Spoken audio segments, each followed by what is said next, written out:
The following NBC sports program is brought to you in living color. NBC Sports presents the 56th Rose Bowl game. Good afternoon, everybody. 102,000 fans here in Pasadena awaiting the kickoff 30 minutes from now of the Rose Bowl game. And Kyle, it looks like perfect conditions both for the spectator and the player. Well, it really is. It's a beautiful sunny day here in Pasadena. A little bit of wind and slightly on the cool side, which I think is ideal for the football players. The offensive power of Michigan against the defensive power of the University of Southern California, quite a matchup. It's always a thrill to play in a Rose Bowl game. And let's find out how some of these boys feel about playing in this game from both sides, the University of Michigan and from the University of Southern California.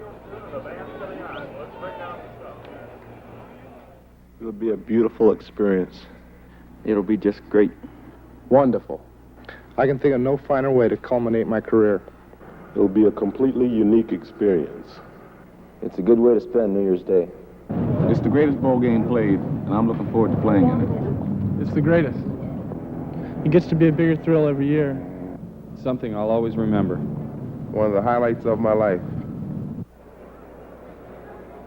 Bo Schembechler, the Michigan coach, was taken to the hospital this morning for precautionary measures. We taped not only Schembechler and McKay. Here's what they had to say. This year started out the season with two excellent victories over Vanderbilt and the University of Washington. Then we stumbled and made 7 miscues and played poorly and lost to the University of Missouri. Then we won a big ball game in our opening Big Ten game against the University of Purdue, and then lost a real critical one here in the state of Michigan to Michigan State. The 6th game of the year was a key game in our season, I think, as we went to Minnesota, and after trailing at halftime, we scored 4 times in the second half to win that game. Then we steadily improved through the latter part of the season, up through the Iowa game, in which we beat Iowa 51-6 in Iowa City. At that time, we felt we had an excellent opportunity against Ohio State, and we knew that we really would, if we won that game, we'd share the Big Ten championship and represent Michigan in the represent the Big Ten Conference in the Rose Bowl. I think we have a fine team, and we're led by a sophomore quarterback, Jimmy Jones, and we think he's an excellent football player as a runner and passer. We have a great tailback in Clarence Davis. I think we'll be able to move the ball this afternoon against Michigan, even though they do have a fine defensive team. I think the key to the game will be whether we can move it and consistently keep it, because when they get it with their fine offense, they're certainly going to move it on us. We'll be back with more of today's Rose Bowl game in just a moment. I've seen hundreds of accidents on the freeway, and cars have been totaled, and people just walked away from them without... One driver in 4 is involved in an auto accident each year. Oh, I couldn't be bothered. They're too confining. I suppose a day doesn't go by that I don't get in the car. And many of the ones who had accidents also had good excuses for not wearing safety belts. I don't know. I never use them just to go shopping. Besides, they wrinkle my dress. Some excuses are good for broken bones and skull fractures. Around town, they feel uncomfortable. And I like to relax when I drive. There are 1,000,001 excuses for not wearing safety belts. Some are real killers.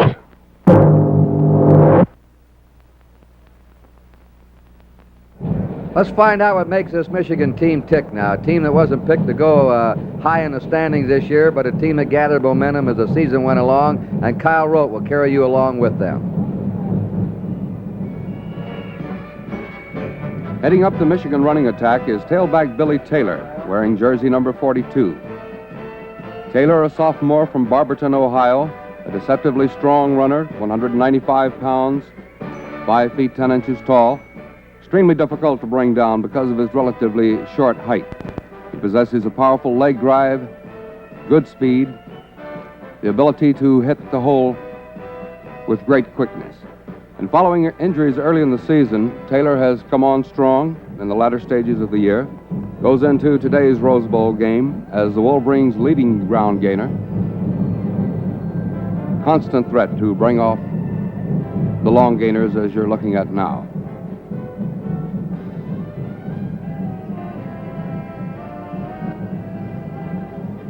Perhaps the leader of the Michigan offense, quarterback Don Moorhead, a junior, one of the truly fine young quarterbacks in the country.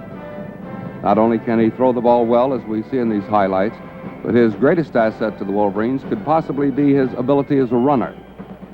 Extremely strong, extremely cool under pressure, handling the complicated quarterback maneuvers with great poise. And this is Barry Pearson, one of the Wolverines' top kick return specialists, as well as defensive backs. But whether Pearson, with an arm injury, will be able to play today is still questionable, which really would put the Wolverines in a bind on kick returns. Just last week, Glenn Doughty, the team's exciting young sophomore from Detroit, Michigan, injured his knee, underwent surgery to rob the Wolverines of the other half of this kick return combination. Pearson, 175 pounds, a 6-footer, wearing jersey 29. As you can see, not only a fine kick return man, but a very valuable asset in the Wolverines' defensive secondary. And if he can't play today, Michigan will sorely miss him. Well, obviously, the vaunted Southern California defensive unit's going to have its hands full this afternoon, trying to stop the running of tailback Billy Taylor. And also, Michigan's quarterback, Don Moorhead, is not only a fine passer, but considered an outstanding runner as well, so they'll have to watch out for that. As we mentioned, Glenn Doughty out of the ball game with knee surgery this past week. Barry Pearson, a doubtful returner of kicks today, and of course that wipes out their two top kick return men, Kurt. And unless some of the young fellows who are unaccustomed to returning kicks turn in a great job this afternoon, I think they'll suffer a little bit in that department. Well, Pearson has averaged 15 yards a punt return. He's a threat every time he's had his hands in the ball. And this probably is going to hurt the specialist kicking game of the University of Michigan today. Well, I understand also Pearson will be playing perhaps in the secondary, where he certainly has done a good job all season long. Now, let's take a look at the University of Southern California.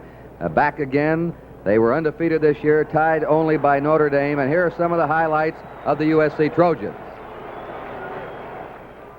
The Southern California running attack revolves around this young man, Clarence Davis, wearing jersey number 28, groomed as the successor to O.J. Simpson, and according to teams which have faced Davis, they claim he hits his holes in the line a little quicker than Simpson. In size, Davis is much like Michigan's Billy Taylor. Davis, 5'11", hitting the scales at 194, a powerful runner, good speed, and again, like Taylor, extremely difficult runner to bring down because of his low center of gravity. Davis is not only a top running threat, he's a better than average pass receiver, providing necessary blocking for his running mate at fullback, Charlie Evans. And invariably, Southern Cal's coach John McKay comes up with a great talent each year. And right now you're looking at sophomore quarterback Jimmy Jones, number 8. An extremely talented young man, a good-sized quarterback, 6'1", 190 pounds, probably throws the long ball a little better than the medium-range pass. And again, although you're seeing Jones in his role as a passer in these highlights, one of his great strengths is as a runner. And this afternoon, you'll be seeing Jones sprinting out to his right or to his left on the sprint option plays. Good-sized man, as we said, excellent maneuverability, good field general, and like Michigan's Don Moorhead, Jones also adept at throwing on the run, either going to his right or to his left, and as we said, just a sophomore. From Southern Cal's standpoint, it's the defensive unit that has captured the fancy of the crowds. The Wild Bunch, as the front five are called, head up what John McKay says is the best defensive team he's ever coached. Up front on that line, Charlie Weaver and Jim Gunn at the end positions, Tody Smith, Al Cowlings, two of the finest tackles in college football this year, and at middle guard, Willard Scott, all extremely quick, perhaps the fastest and toughest defensive line in college football today. That's the Wild Bunch who collectively pose the biggest problem for Michigan to solve this afternoon. We'll be back with more of today's Rose Bowl game in just a moment.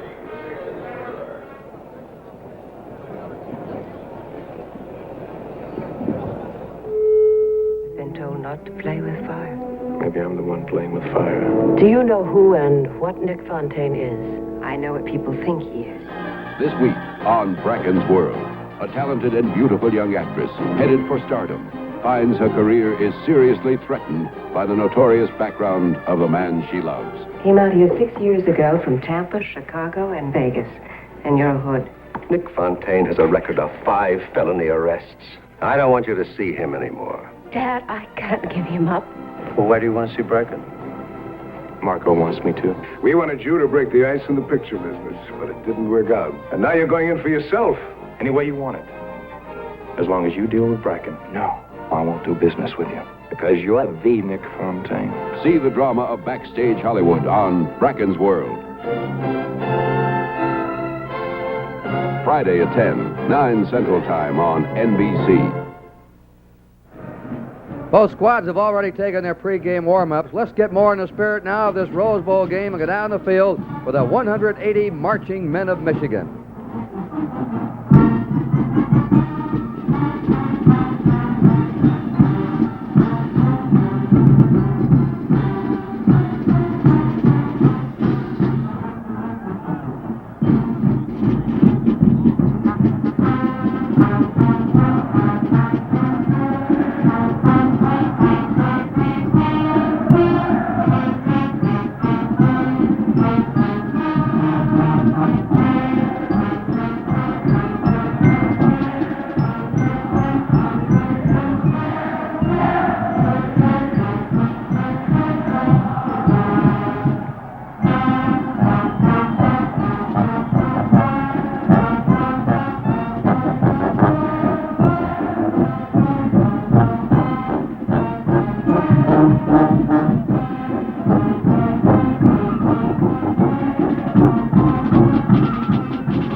We're just 15 minutes away from kickoff time now, and Kyle, Michigan has been established as a slight favorite in this game. Out here in the West Coast, they can't quite understand that. Well, I think much of that is predicated, Kurt, on the fact that Michigan came up with that great game against Ohio State. Also, in the latter part of the season, they ran over most of their opposition. Southern Cal had some squeakers, so maybe it's understandable. Well, that's it as we get ready for the Rose Bowl game. Stay tuned following station identification for the Rose Bowl game between Michigan and USC right here in Pasadena, California. See Jimmy Durante, Judy Carr, and Leslie Uggams and James Garner with Andy Saturday night.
Hi, this is Pamela Tedesco, the Tournament of Roses Queen, here to welcome you to the 1970 Rose Bowl game from Pasadena, California. NBC Sports and the Pasadena Tournament of Roses takes this opportunity to wish all of you a very happy new year.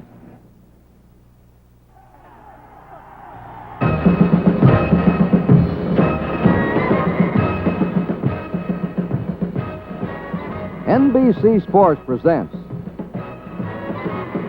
the 1970 Rose Bowl game. Featuring the Wolverines of the University of Michigan versus the Trojans of the University of Southern California. From Pasadena, California. Brought to you by Chrysler Corporation, makers of Plymouth, Dodge, Chrysler, Imperial, Dodge trucks, and Simca and Sunbeam automobiles. Chrysler Corporation, engineering with care. By the 32,000 people of Eastern Airlines, Eastern, the wings of man. And by the 2,500 stores across the country that fix finger-licking good Kentucky Fried Chicken.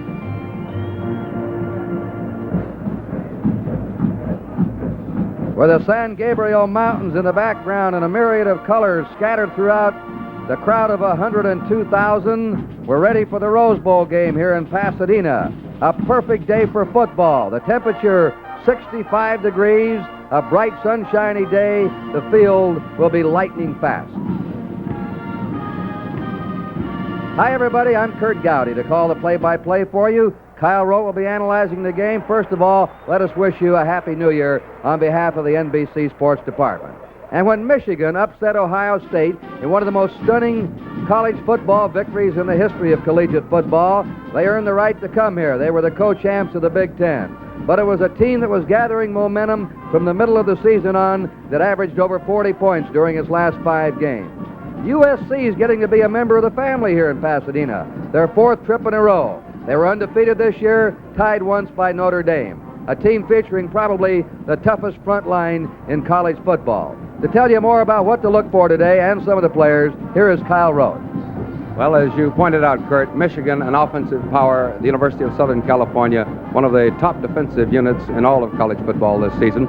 And I really think that one of the big problems that Southern Cal might have today is if Don Moorhead, the Michigan quarterback, begins to take advantage of the short passes. Southern Cal has had a great record defensively. One thing they have had a little problem with, and that is the short passes. Their linebackers, great against the run, have had a little difficulty against the pass, so we might look for Don Moorhead to put that ball up in the air a little bit more than usual. Right now, let's go down to the field, the Trojan Marching Band of the University of Southern California.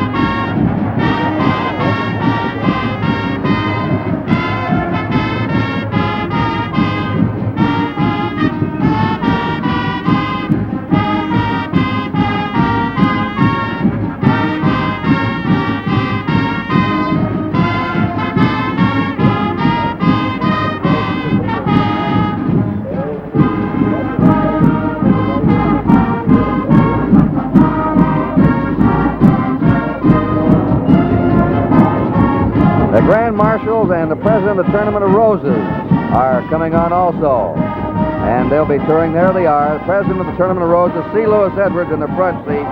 And our 3 Apollo 12 astronauts, Charles Conrad Jr., Richard F. Gordon Jr., and Ellen N. Bean in the Chrysler 300, honored as the Grand Marshals here at the Rose Bowl Parade this morning and are here at the game this afternoon.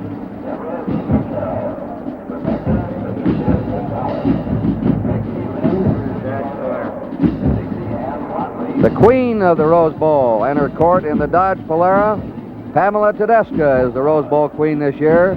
Her princesses are Christina Nurchis, Rebecca Gonzalez, Vicki Lynn Sujimoto, Patrice Hightower, Deborah Carroll, and Dixie Ann Watley.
the Toyota title, the most famous college mascot in America, it's Trojan Horse.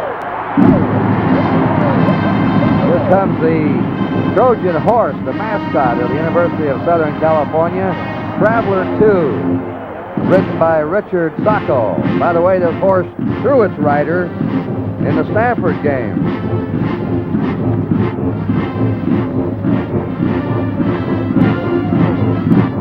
Beautiful animal, isn't it?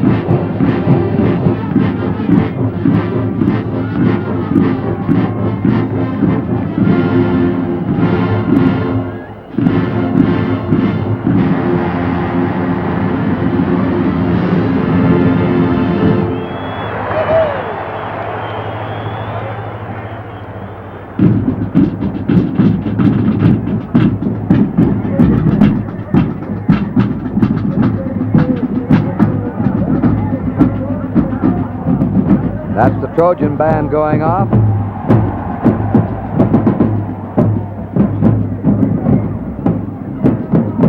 Here are three astronauts,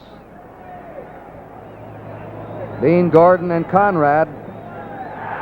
They've had a great time here. They've been very affable, really enjoying themselves. All three are sports fans. As Pete Conrad said, when we play football on the moon, we're going to have to change the rules. You can kick that ball a mile up there.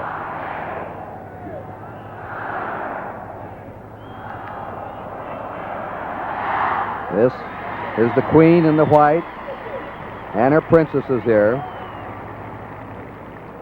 They're chosen from the schools in the Pasadena area, high schools and colleges and junior colleges.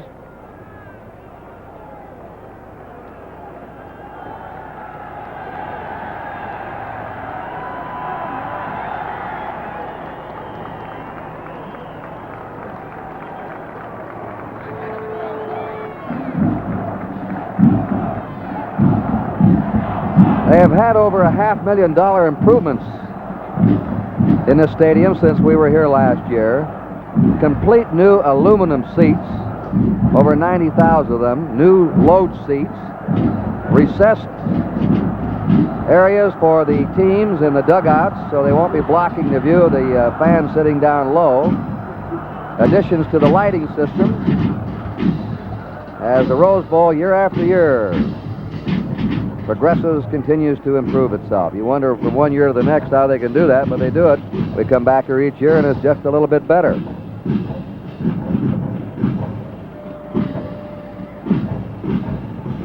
A shattering news to all of us that Bo Schembechler, the young rookie head coach of the University of Michigan, was taken to the hospital this morning. There are a lot of rumors swirling around of what is the matter with him. Kyle and I were with him Tuesday morning. As we looked at the Michigan films, he briefed us on his team, and after that meeting and went to practice, he became ill coming back, had an upset stomach. Evidently, he was ill again last night, was taken to the hospital for precautionary measures this morning. So, in his first year at Michigan, in his first big bowl game, he is unable to be here with his team. He is in the hospital. We're not going to pass along the rumors until we get official word of just what his ailment is. The word we have is he was taken there for precautionary measures. And now, ladies and gentlemen, our national anthem. The combined bands of Southern California, University of Michigan, under the direction of William Ravelli. William D. Ravelli in the singing of our national anthem.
meet some of the outstanding players from Michigan and Southern California who will be playing here today in Pasadena.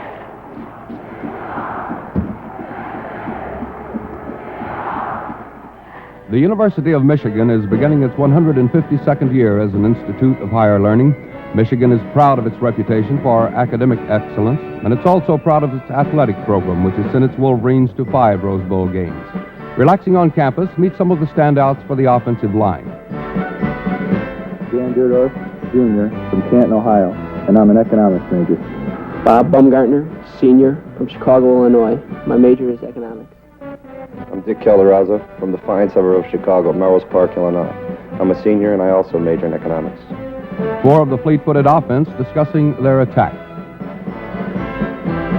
My name is Garvey Craw. I'm from the town of Montclair in the great state of New Jersey. I'm a senior and my major is English. My name is Jim Mandich. I'm a senior from Solon, Ohio. I'm majoring in economics. My name is Billy Harris. I'm a junior. I'm from Mount Clemens, Michigan. I'm majoring in education. My name is Don Moorhead. I'm a junior from South Haven, Michigan, and I'm an education major.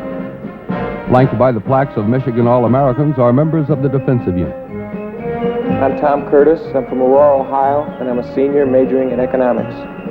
I'm Barry Pearson, a senior from St. Ignace, Michigan, majoring in education. I'm Peter Newell. My hometown is Park Ridge, Illinois, and I'm a junior majoring in philosophy. I'm Cecil Pryor from Corpus Christi, Texas. I'm a senior majoring in nuclear physics. You just had an opportunity to meet some of the players on the University of Michigan football team. I think I speak for the entire squad and the coaches and the friends and alumni of the University of Michigan in saying that we're all looking forward to this great game this afternoon against the University of Southern California. And we're very thankful of the opportunity to represent the Big Ten Conference in this great classic. The University of Southern California in Los Angeles, the oldest private coeducational university in the West, founded in 1880, it's the home of the Trojans, first team to appear in 4 successive Rose Bowls. On the campus, noted for its beauty by the statue of Tommy Trojan, the backfield talk strategy. My name is Charlie Evans. I'm from Gardena, California. My major is business administration, and I'm a junior. Clarence Davis from Los Angeles, California. I'm a junior, majoring in sociology. Bob Chandler. I'm a junior from Whittier, California, majoring in business management. Jimmy Jones, sophomore, major business administration, hometown, Harrisburg, Pennsylvania. And 2 members of the offensive line. I'm Fred Kosigian from Selma, California. I'm a senior majoring in pre-medicine. My name is John Vella. I live in Sherman Oaks in the San Fernando Valley. Major is business. I'm a sophomore. Walking out of the von Kleinsmith building, standouts of the defensive team. Sandy Durko, hometown is West Covina, California, a marketing major and a senior. Jerry Shaw. I'm a senior from Claremont, California, a finance major.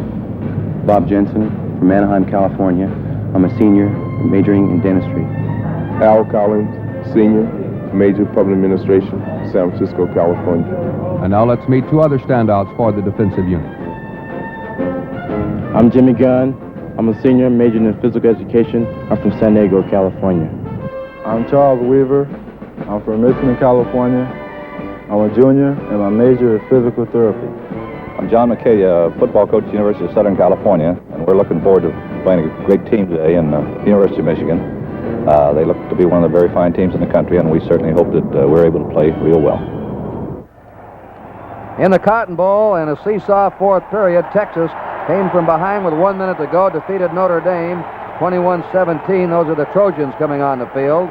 In the 4th period, Ole Miss is leading Arkansas in the Sugar Bowl 27-22. This is the Rose Bowl. Michigan's coming on. And after this, right here on NBC, you'll watch the Orange Bowl from Miami with Penn State undefeated in its last 29 games, meeting the powerhouse team from the Big 8, Missouri. Michigan and USC are ready for the opening kickoff. We'll be right back for the start of the 1970 Rose Bowl game.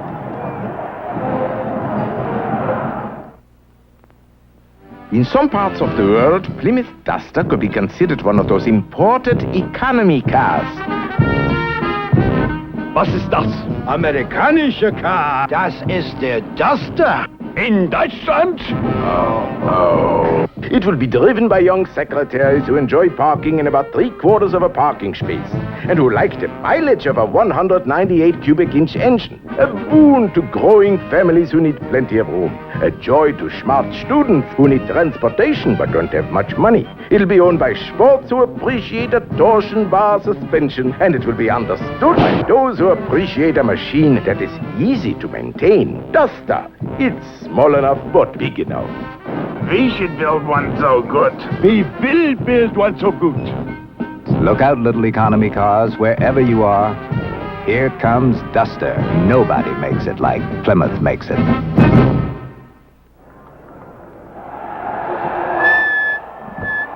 Michigan has just won the toss. Their captain is Jim Mandich, number 88. Bob Jensen, number 51, and Jim Gunn, 83, are the co-captains of USC. The referee today is going to be Ross Dean. The umpire, James Lineberger. The head linesman is Jim Langhurst. The field judge is James Darr, and the back judge is Don Wedge. Michigan will be in the dark blue, the blue and the gold. USC in their white with their cardinal helmets and cardinal numerals. We pause briefly for station identification. This is the NBC television network.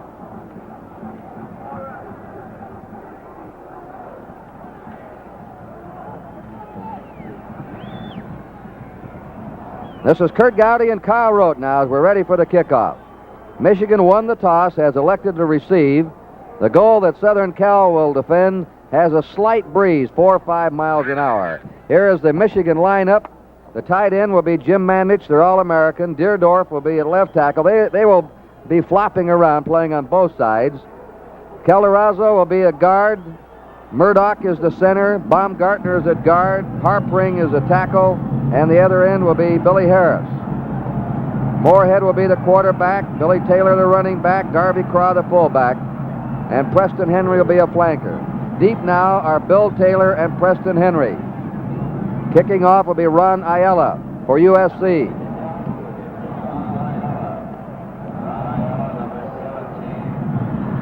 Taylor's on the far side.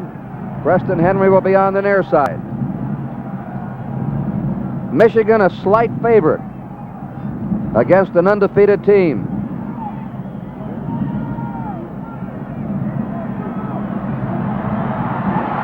It's a squibbler, and it's touched by Taylor and goes out of bounds. Hit his leg, and I believe he deflected it with his hand, and Michigan will be in a hole here at the outset. And they're going against the toughest front five in college football. The Wild Bunch, they call them, because they play like that, like the shoot-'em-up Western. Michigan runs the option series. Their quarterback is Don Moorhead, number 27. They have split Billy Harris to the right. In motion goes Gabler, and the give is to the fullback, Garvey Craw, who picks up 2 yards to his 12-yard line, where Tony Terry is in there. And Kyle, we see something unusual already. For the first time in the season, USC is using a 6-man line. Well, we will see this every time Tony Terry gets into the ball game, number 74. He and Willard Scott will be playing the 2 inside men. So we can look for the 6-man line, the 5. They also run the 4. Taylor fumbles the ball and just recovers it. Number 83, Jimmy Gunn, overshot the fumble, or he would have recovered it. So far, the sophomore sensation of Michigan, Bill Taylor, having some troubles. No gain. It's on the 12-yard line. It's 3rd down, 8 to go. Coming out is Harris. And going in is Mike Oldham. 3rd and 8. Moorhead off to Taylor. Taylor, who averaged 150 yards a game in the games he started this year. The last 5, brings it to the 14, where he's hit by Greg Slough, the big linebacker, and Mike Halachek. And now with 4th down, we're going to have a punting situation.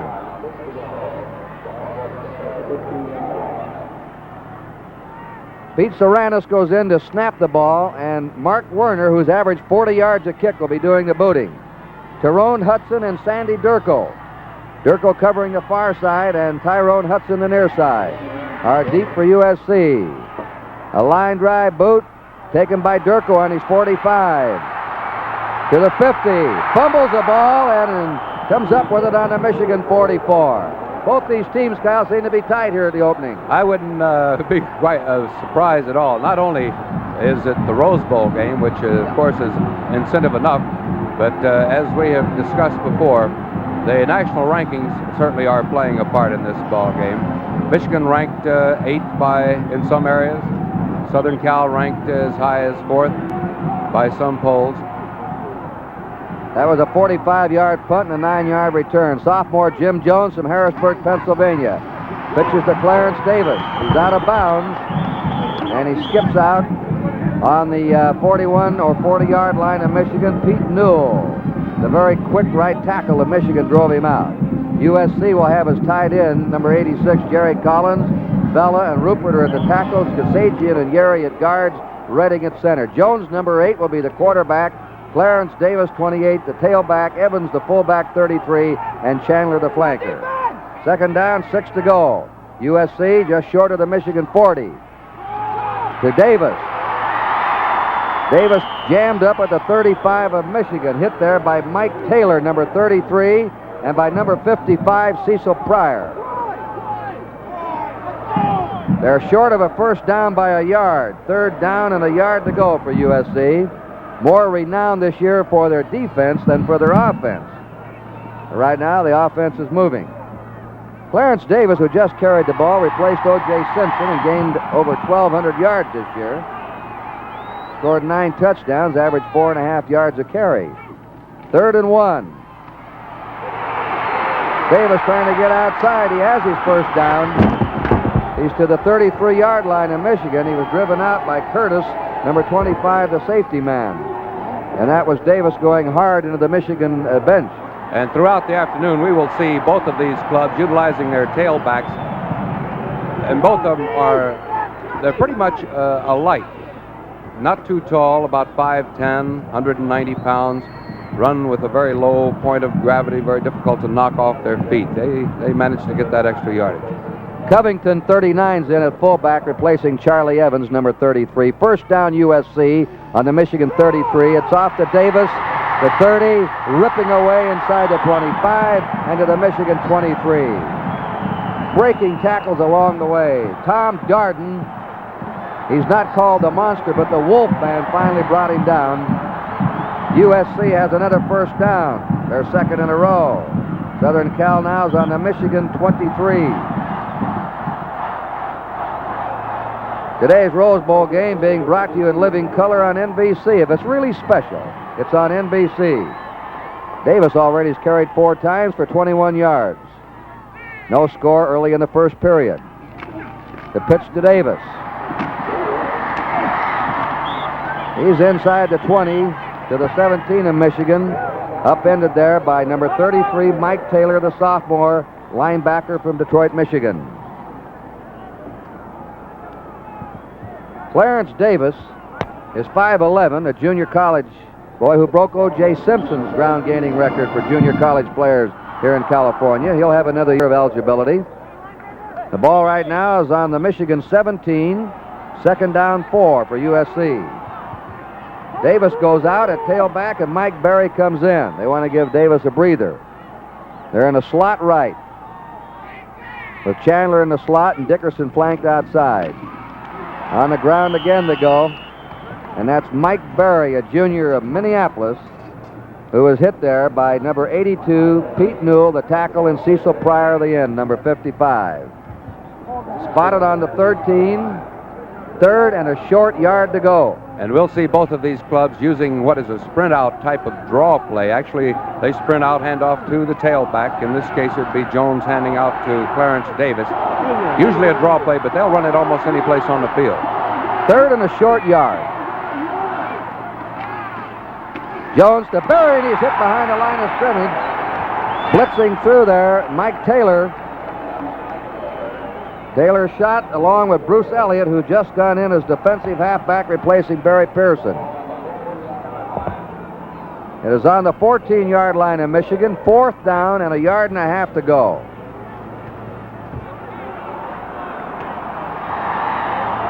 And they're going for it.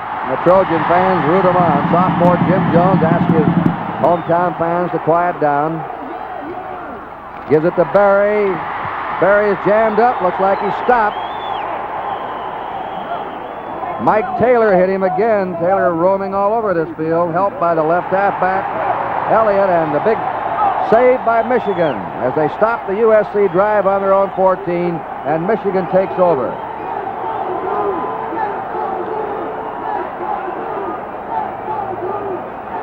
We have a timeout. Action will continue here at the Rose Bowl. The score is Michigan nothing, Southern California nothing.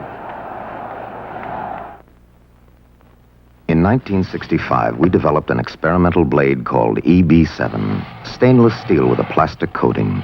Today, we've developed a better blade. Not EB8, 9, or 10. It's EB11 with a new platinum alloy edge that's harder than stainless and more durable than chrome. To shave you not just cleaner, but smoother. EB11. We call it Gillette Platinum Plus. The blade you've always wanted, and more. In Kellogg's Corn Flakes you get more of the marvelous things in store for you in corn. You get more of the marvelous richness, more of the marvelous flavor, more of the marvelous nourishment of corn to savor. You get more going for you with Kellogg's Corn Flakes. More good corn taste, morning freshness, wake up crispness. More of the marvelous moreness of corn. Michigan taking over on their 14-yard line. Flanking Bill Harris to the right. Henry's in his flanker now, Preston Henry. That was Taylor resetting. They give to the fullback, Garvey Craw. With Tony Terry, a tackle, and Bob Jensen, a linebacker, stopping him on the 18-yard line. A gain of 4 for Michigan, 2nd and 6. This is a team that makes very few mistakes. They fumble the ball only 7 times this year, set a new big-time record for the fewest fumbles, and had only 6 passes intercepted. 13 giveaways all year. Henry's out. Bursting through is Billy Taylor. Bill Taylor gets the first down for Michigan. And he's out to his own 27-yard line. And that's that little delayed sprint-out draw play, however you want to describe it. Again, where Moorhead goes out, Taylor just sort of lags back. It's a delayed type of block for all of the linemen, which makes it much better for the offensive linemen blocking. They don't have to hold their blocks as long. They're in a slot left. First down on their 27. Taylor again, diving to his 30-and-a-half-yard line. With Bob Jensen, number 51. And number 74, Tony Terry, upending him there. Mike Oldham has just checked in as in, replacing the split end Bill Harris. Second down, 6 to go for Michigan, no score, 9.5 to play in the first period. Keeper by the quarterback, Moorhead, to his 35-yard line. They may put him down short of that, though. Moorhead, a junior, very smooth operator, good option runner, and has hit 50% of his passes. Charlie Weaver, the left end, and Bob Jensen, the right linebacker, stop him. Third down now. 2 to go.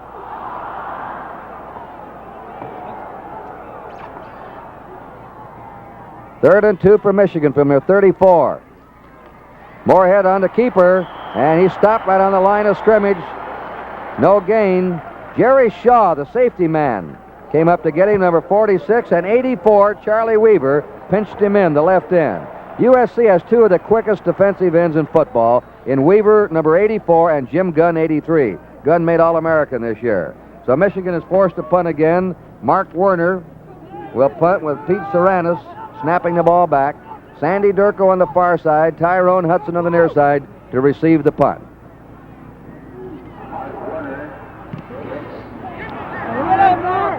Fair catch being called by Durko on his 26-yard line. USC's ball.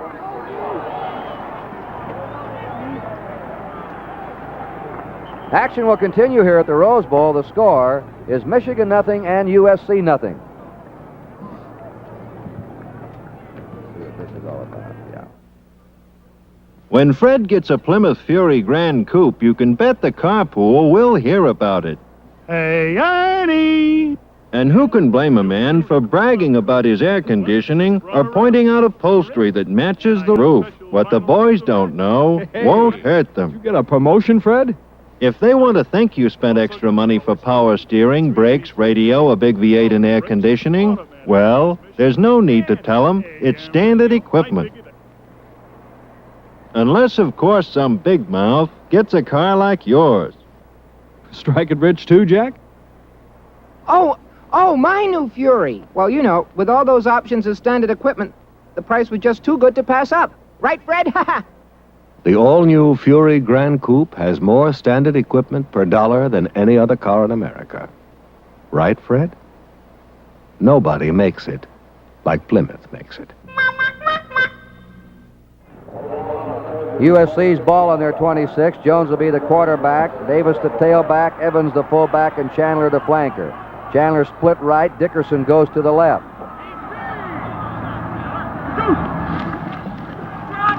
To Davis.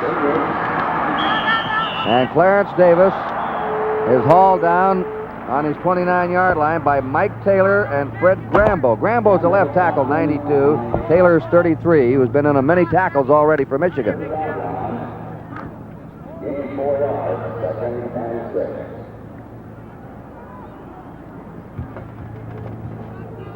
Second down 7 for the Trojans, who have gone undefeated in their last 21 regular season games in a row. They were beaten by Ohio State here in the Rose Bowl last year, tied by Notre Dame during the season. Second and 7. The fullback, Charlie Evans, who averaged 4.3 a carry this year, short yardage to his 31-yard line. Grambo and the middle guard, Henry Hill, number 39, the smallest but the quickest member of the Michigan front five.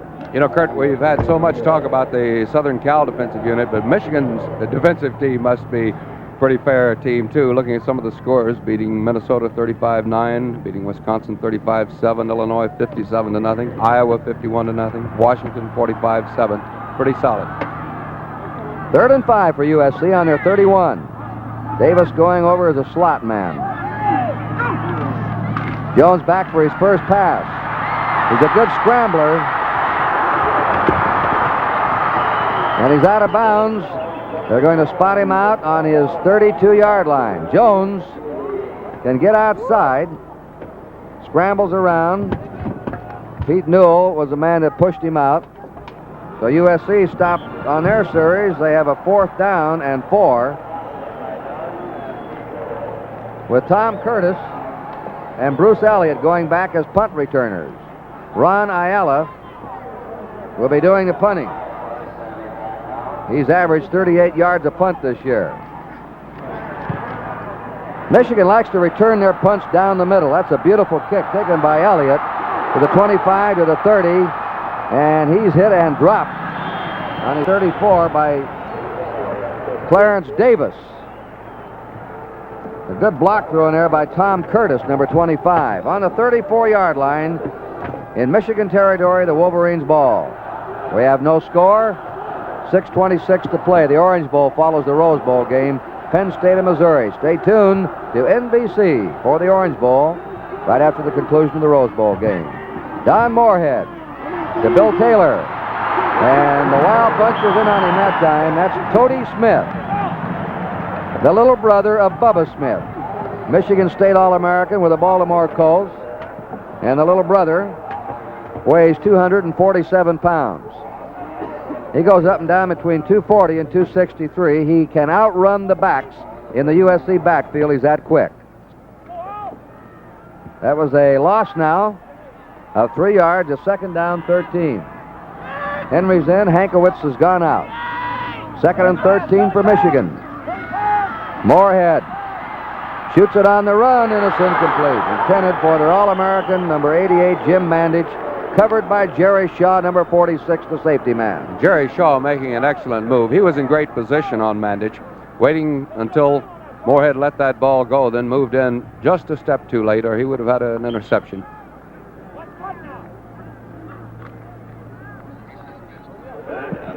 These are the new recessed benches they put in here at the Rose Bowl to help the spectators who are down low see the game better. On third down, Moorhead is throwing deep, and it is incomplete to Bill Harris, number 80. He was covered by number 16, Sandy Durko, and number 46, Jerry Shaw, who came over to free safety to give double coverage. Fourth down and 13 for Michigan. Soranis will come in and snap, and Mark Werner will go in a punt formation. Sandy Durko and Tyrone Hudson will be back at the double safety.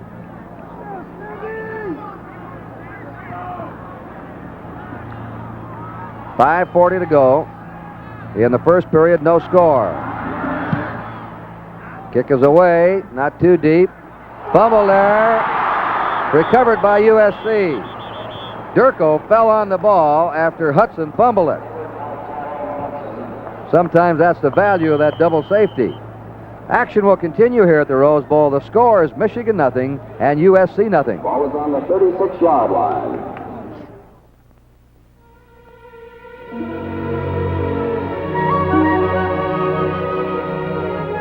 There's a link between man and bird, as between two dreams.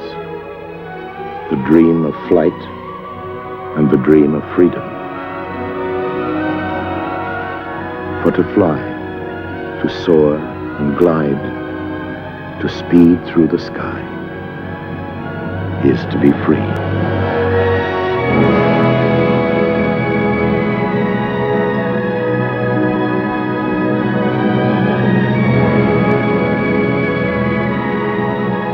At Eastern Airlines, we never forget the challenge of that dream, to make man as at home in the sky as he is on land, to be the wings of man.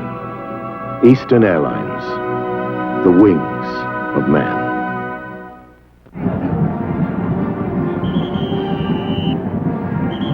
These are Michigan fans. And a tailback replacing Clarence Davis for USC is Mike Berry. Southern Cal's ball on their 36th first down.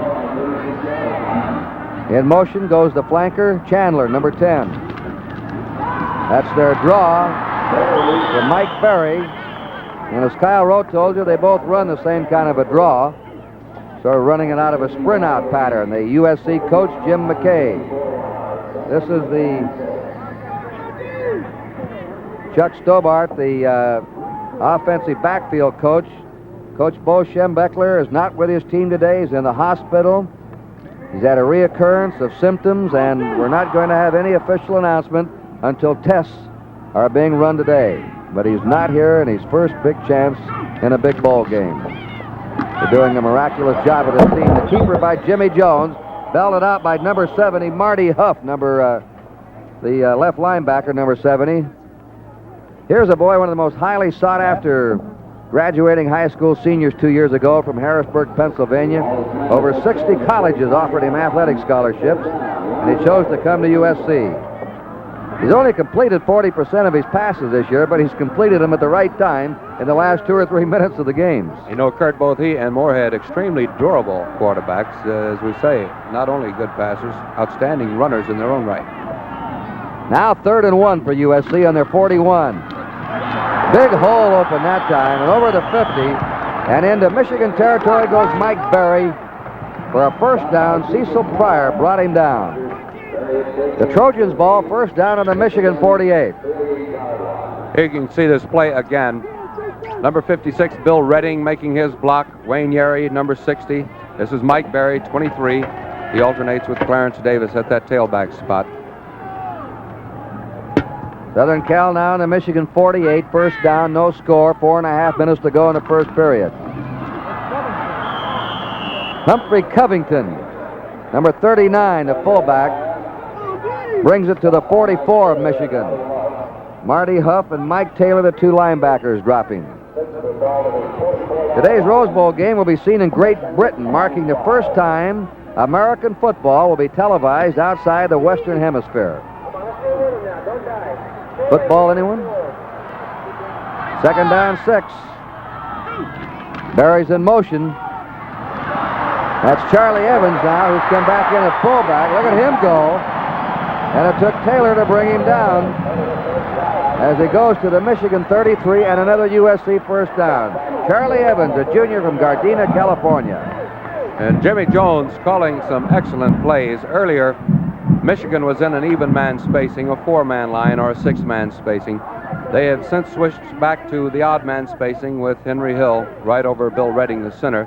That time Jones, instead of going up the middle as he had been successful with Humphrey Covington a moment ago, decides to go off tackle with the big split between Fred Gambeau and Mike Keller. Kyle Moore on Coach Bo Schembechler. The two team doctors of Michigan said they will not be able to evaluate the tests that are being run on him today, and until they do, they will not make an official diagnosis. The defensive coordinator, Jim Young, is the acting coach of Michigan today. So far in this game, Davis for USC has gained 30 yards, Berry is 15, Evans is 12, Jones has 5. USC's been playing a ball control game. They've gone to the air once. They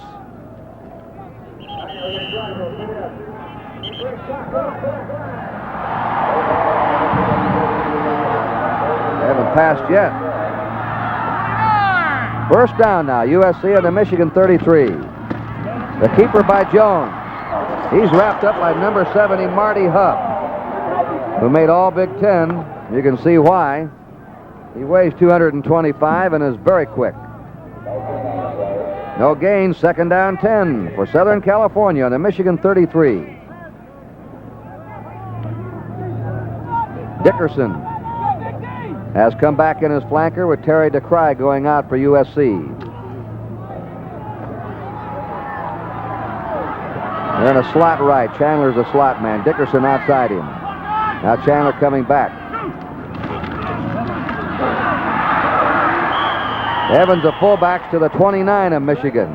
He's hit by number 70, Huff, and by Pryor, number 55. Michigan flops their defensive players. Pryor, Darden, the monster Wolfman, Healy, and Taylor will all go to the side of the field that's the open side, or the wide side of the field. They try and get their quickest men where there's the most room, the most open room. Third down and 6 to go. DeCry's back in, and Dickerson goes out as flanker. Southern Cal already has rolled up 70 yards on the ground. Jones' pass wide open and out of bounds goes Terry DeCry, a junior from Long Beach, California. And you can see this particular route, Terry DeCry going down, working on Bruce Elliott, number 21, and Jim Jones really firing that ball. He is, we watched him out in practice earlier this week. If he has any bad habit, I guess, Kurt, it would be to perhaps overthrow his receiver if his timing's not good. Very rarely will he underthrow him. He was right on target then. First down, Trojans on the Michigan 19. Charlie Evans banging up the middle. Pryor angling in from number 55. Marty Huff, number 70, the linebacker, converging. It's on the 17-yard line. Second down, 8 to go. And now Al Carpenter, 94, comes in.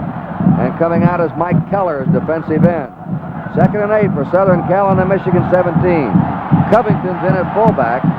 Charlie Evans has gone out for USC. Chandler's in motion.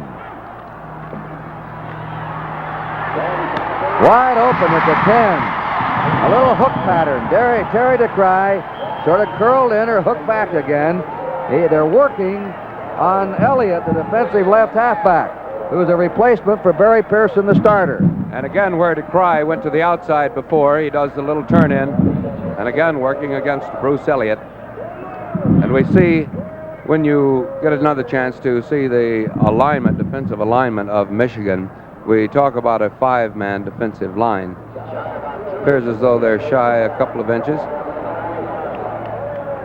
We're talking about their alignment, Kurt. You'll see, even though we call it a 5-man line, the two outside men, Cecil Pryor, 55, and now Al Carpenter, 94, who's in the ballgame, they'll be standing up like linebackers more than actually 5-man line ends. It's third down now and inches to go for Southern Cal on the Michigan 9-yard line. McCoy's gone in as a lineman, and Darden, a defensive back, goes out. Evans is back in at fullback. Quarterback sneak by Jones. He should have it. First down and 8 to go for a USC touchdown. So here's our deepest penetration of this game so far. Now Darden and Al Francis, a middle guard, are coming in. Going out, Healy, a defensive back, and Newell, a tackle. Michigan getting his goal line defense in. Southern Cal's ball, first down on the Michigan 8. No score, nearing the end of the first period. Mike Berry is stopped, maybe for a loss that time, by Marty Huff, number 70, and Fred Grambo, number 92. Let's make it second down, 8.5 to go for a Southern Cal touchdown.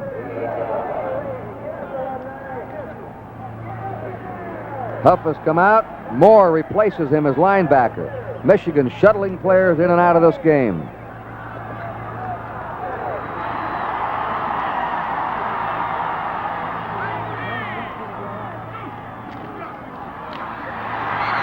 Berry is stopped on the 7. Must be something wrong with Clarence Davis. He hasn't been in the last 5 or 6 minutes.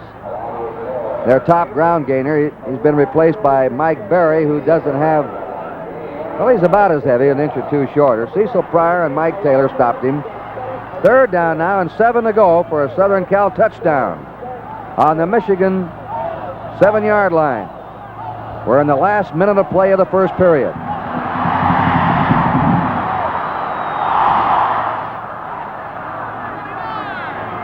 Chandler's flanked to the right. Here's a sprint out. The throw is to Chandler's no good. Try to make that diving catch. Tom Darden, number 35, was back to cover him. And now on fourth down, Ron Ayala is coming in. Jimmy Jones will hold. Ayala's kicked 5 field goals this year out of 8 attempts. This will be a slide angle from the near side. They're going to spot the ball at the 15, which will make it a 25-yard field goal attempt.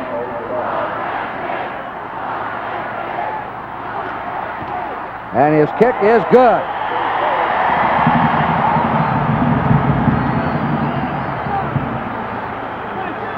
Southern Cal had a drive from their 35 to the Michigan 7. Stopped on fourth down. They kicked the field goal. They're first in the scoreboard with 30 seconds to go in the first period.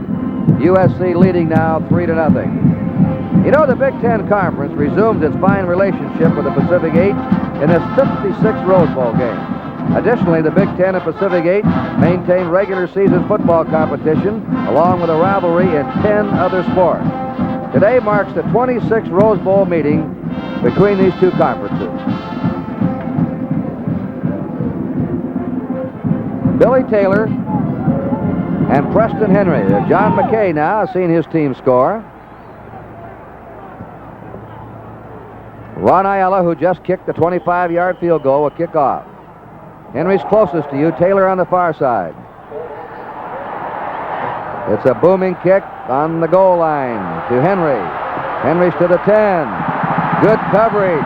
Anytime you stop a team from getting out to the 20, you're successful on that kickoff.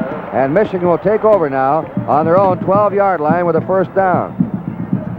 Michigan's been pinned back in its own territory. It has not had field position yet in this game.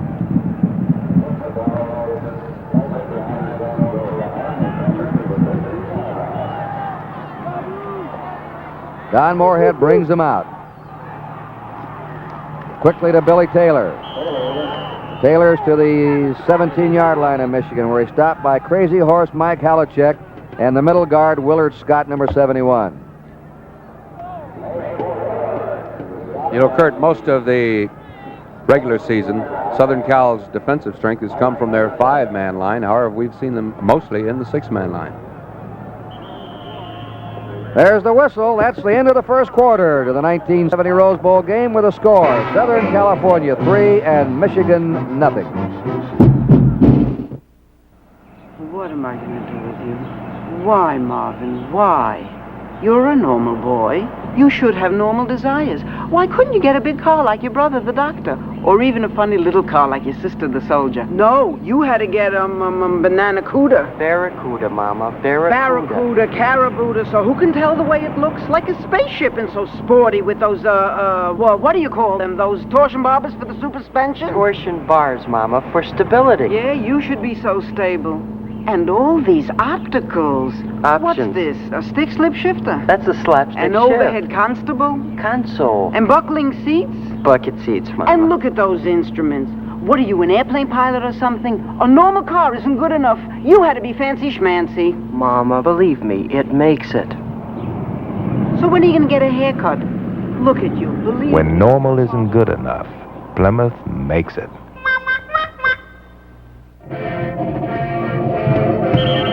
Kurt Gowdy and Kyle Road again as we start the second period. Michigan's ball on their 17-yard line now with a second down and 5.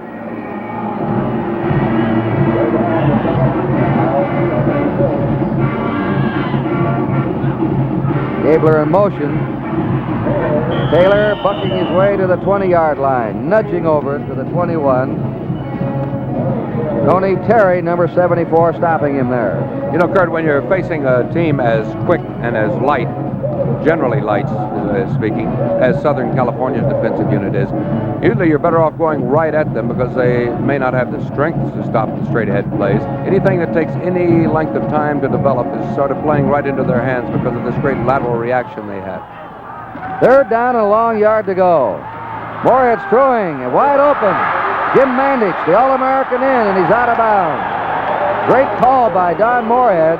USC digging in to stop the play going for the first down. Moorhead had the fake, he had the rollout, and he had the toss to Mandich. Here we see Mandich all alone, and as Kurt described, it was he was freed up out in that secondary basically because of Moorhead's faking in that backfield, pulled the linebackers in, left him out on Hudson and Shaw all alone. Taylor rams his way to the 47-yard line. Those plays don't look like they're making much, but 3 or 4 yards after the untangle. That's like the old dive tackle play off the split tee. Everybody'd be standing up, you'd part them, and it'd be 2nd and 5. Second down, 6. Bill Harris checks out. Mike Oldham has replaced him as split end. Michigan now, for the first time, is getting some field position. They're trailing 3-0. We just started the second period. There's their draw. It's to Taylor, and he's to the 50-yard line. They start that draw with a quarterback running a sprint-out pattern and giving off, and Taylor is injured. Seems to have his forehead or head injured, and Michigan has called for a timeout. So action will continue here at the Rose Bowl. The score is USC 3 and Michigan nothing.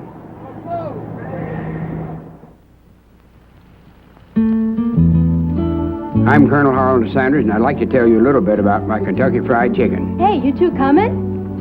You go ahead, honey. I want to talk to these folks a little bit longer. And now, I said Kentucky Fried Chicken. There's only one way to cook Colonel Sanders Kentucky Fried Chicken, and that's my way. We always use plump, young broilers, always fresh, never frozen chicken. It's cut in pieces, and each piece is dipped in milk and egg wash, then into seasoned flour, in which we have the 11 different spices and herbs for flavor.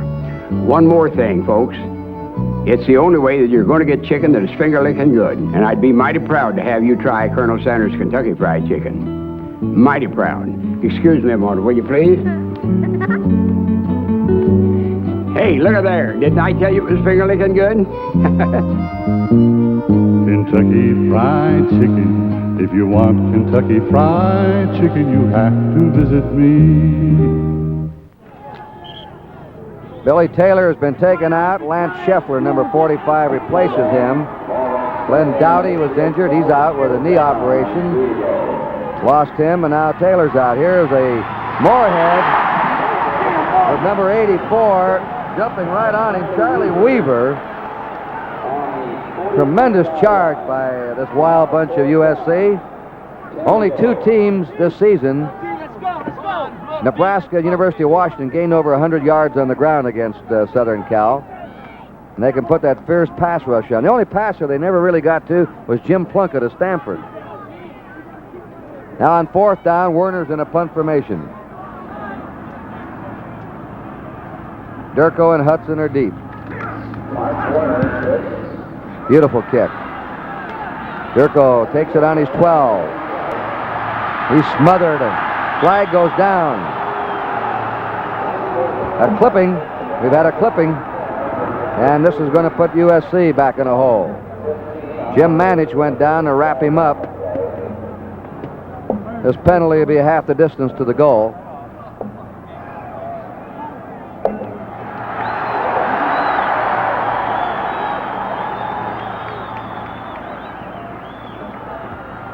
Spotted on the USC 8-yard line, a personal foul clipping.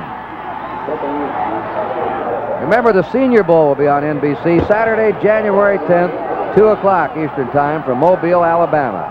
Lou Saban of Denver and Don Shula of Baltimore will be the coaches, AFL and NFL coaches.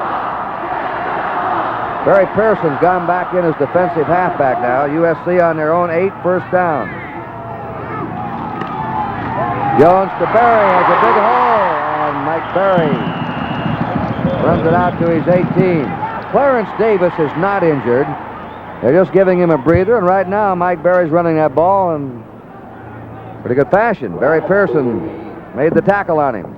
Southern Cal doing an excellent job of blocking against this Michigan line. Michigan slanting on their defensive maneuvers, and all you have to do to be successful, I should say, if you can do it, block off one of the men who is slanting, and the other man will take himself and open up that hole, create his own hole. Southern Cal in a slot right. Second down and a foot to go. Berry, finding daylight, has the first down to the USC 21-yard line. He's hit by Ed Moore, the second-string linebacker. Number 97. Southern Cal on their 21. They now have had 7 first downs in the game, the 2 for Michigan. And since Berry's been in there, he has picked up 29 yards and 9 carries. He's going out. He gets a hand, and Clarence Davis has replaced him now as the tailback or the deep man on the eye. Southern Cal leading 3-0, just under 12 minutes to play in the first half. The draw to Davis ran into his own man that time. That was his fullback, Charlie Evans, and Cecil Pryor had an easier time to make the stop after Davis had been slowed up. So on the 23-yard line, second down, 8 to go for Southern Cal. Taylor comes in at linebacker, replacing Ed Moore. Terry DeCry is split to the right. Bob Chandler's in the slot. Second down, 8. First man through is Evans. Evans to the 30.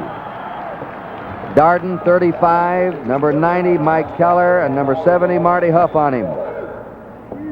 So USC grinding it out today on the ground. So far has outpowered Michigan. Here's Mike Berry coming back in the game, replacing Clarence Davis. And USC now has a 3rd and 1.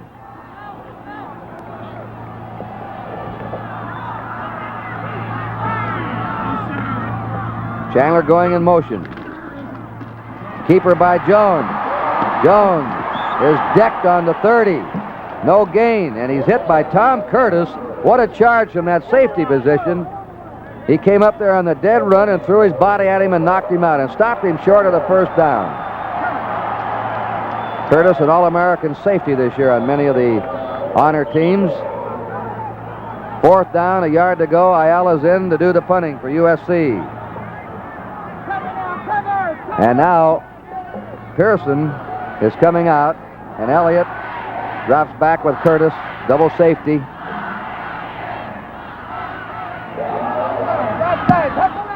A low one gets over the head of Elliott. He lost it in the sun, I think, there. As he tried to feel, you see him duck his head. It rolls to the 20-yard line. It wasn't a pretty kick, but it was effective. And it'll be Michigan's ball, first down, once again pinned in their own territory. Michigan Athletics, under director Don Canham, really looking to the future. They have new synthetic grass fields, 2 of them. Renovations and locker and training facilities. Michigan on the move. Look to the future. And with a rich tradition of past years, molding a new program under Don Canham.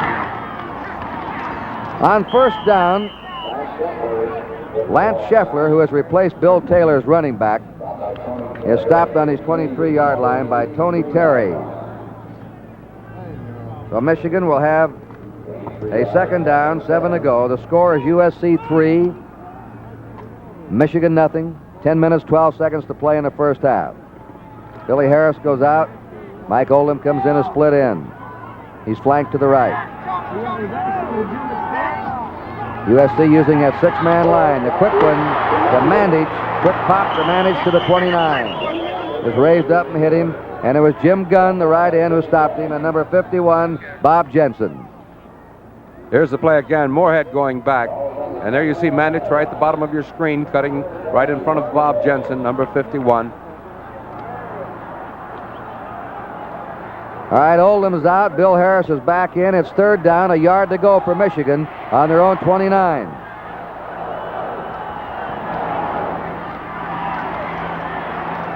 Lance Scheffler has the first down. First down for Michigan. It was Tony Terry on the tackle, number 74. Look down that line of scrimmage now when USC lines up. And with the addition of Terry, he's really a tackle. They have 3 of their tackles in the game now. You're seeing USC for the first time this year in a 6-man line. There it is. Moorhead's toss is complete to the 39. What a pair of hands that Mandich has. He can take them away from people. Kurt, I'm not sure, but I would think we would see Southern Cal go back to perhaps their 5-man line if Moorhead continues to be successful with these short passes. Of course, they stripped themselves of a little help in that secondary when they put up that 6-man front. Second down, 5 for Michigan on their 38. Moorhead to Lance Scheffler. And Scheffler's to his 44. And that'll be another first down for Michigan. Bob Jensen stopped him. The hole was open. The lead man was Garvey Craw, the fullback that time, number 48. And here comes Oldham in, number 84, and going out is Billy Harris. So Michigan now has 4 first downs. USC has 7. Michigan's on their 44. They're trailing the Trojans 3-0. 8.5 to go in the first half. Looking for the sideline pattern to Oldham. Mike Oldham took it. Just one of those sideline hitches, and Tyrone Hudson, the defensive right halfback, Mike Halachek, the linebacker, brought him down on the Southern Cal 49. Let me check my play chart here. This is Michigan's first penetration into the University of Southern California territory in this first half. With 7:56 to go now. They have a second down and 3. And Lance Scheffler over the 45 to the USC 44. Garvey Craw blocking for him again, and the Wolverines have a first down. Charlie Weaver, the left end, and Mike Haluchek, the linebacker, made the stop. And now we have the first long sustained drive by Michigan. They're settling down now. They're without their coach today, who's in the hospital. Moorhead quickly. To Mandich. Fumble! Michigan's ball. It's a completed pass. Mandich had control, and Scheffler recovered it. And there again you see Moorhead going back, hitting Mandich again right over the middle. And as Kurt pointed out earlier, what a big, strong receiver he is. Ball was called down at the point of where he hit the ground, beyond the 38. Michigan on the USC 38-yard line. Second down and 4. At Scheffler. He had a hole, but it was plugged by Crazy Horse Halachek, number 50. Really angle in there to hit him. That's a way to plug up holes, and that was a gaping hole open for him. They call him Crazy Horse because he plays so wild.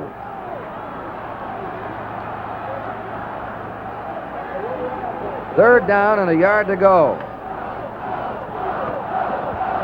Oldham is out. Harris is in a split in for Michigan. Oldham stays in. Third down, a yard to go. Scheffler trying to get the first down. We'll have a measurement probably on this one as Al Cowlings, the left tackle, and Willard Scott, the middle guard, got underneath the play. That's Cowlings, 72, who had 80 tackles this last year, and Scott, 71, getting up, is the middle guard.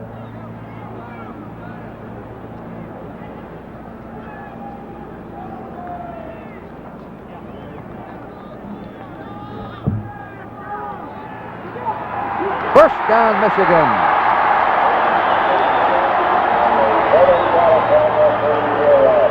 Today's Rose Bowl game being brought to you in living color on NBC. If it's really special, it's on NBC. John Gabler's coming in now, and going out is Hankwitz.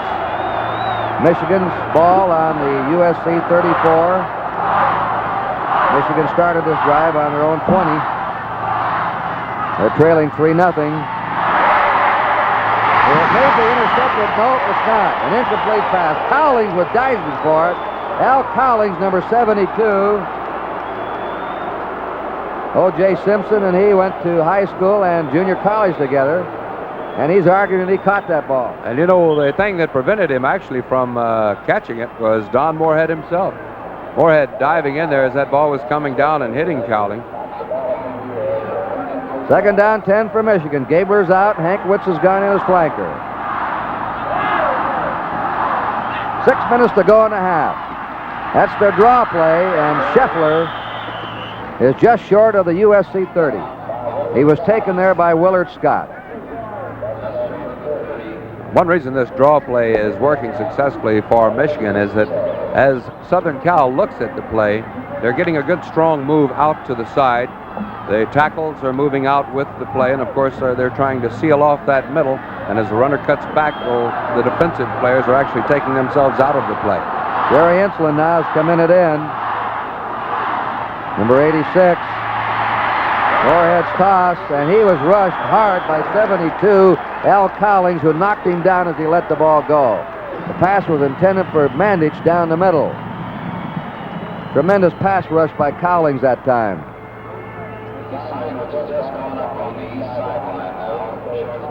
We have a new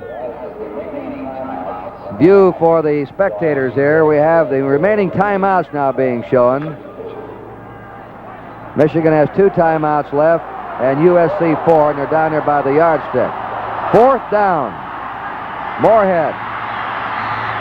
Scrambling to the pocket. 30, 25, great run. Flag is down.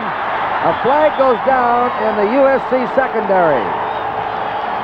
Moorhead running it to the Trojan 20-yard line.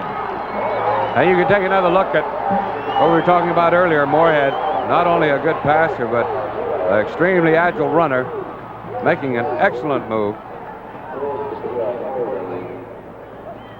This flag was dropped while Moorhead was on his way, and it was dropped in the USC secondary.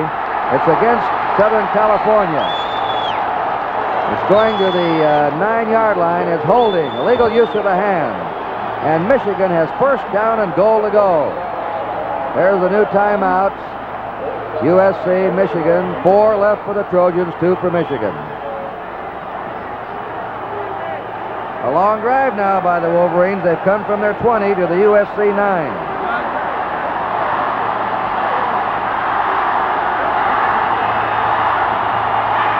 All right, Michigan sets.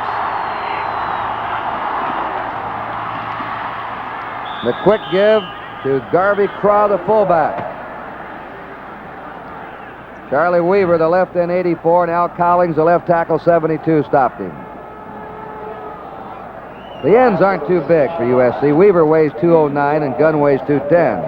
They're the smallest members up front. Gabler's out. Henry comes in, number 44, as flanker. Second down, 7 to go for a Michigan touchdown. USC leading 3-0. 4 minutes, 40 seconds to play in the half. They go to that old-fashioned, the straight T when they get close. Moorhead may run it in. Let's see. Goes to the 3. He tried to go. Halyuchek, number 50, and Bob Jensen, 51. The 2 linebackers got him. Couldn't find anyone open. Well, actually, Jim Mandich, and I'm sure he's perhaps mentioning it in the huddle right now, was just wide open back there. He couldn't see him. And I'm sure perhaps as he made his move toward the goal line, he may have spotted him out of the corner of his eye, but it was too late at that point. And that old straight T now. They run out of this 92% of the time when they line up like this. Gabler in motion. Moorhead rolling. A pass blocked by number 84, Charlie Weaver, the left end. The other end was right in there, 283 Gunn. But Weaver, as quick as a cat, jumped up and deflected it. Fourth down and 3 to go for a Michigan touchdown. And now the field goal man's coming on, Tim Killian, who tried 12 field goals this year and kicked 6. This will be a 20-yard attempt. It's being held on the 10. The kick is up. The kick is good. And we're in a tie game. Action will continue here at the Rose Bowl. The score is Michigan 3 and Southern California 3.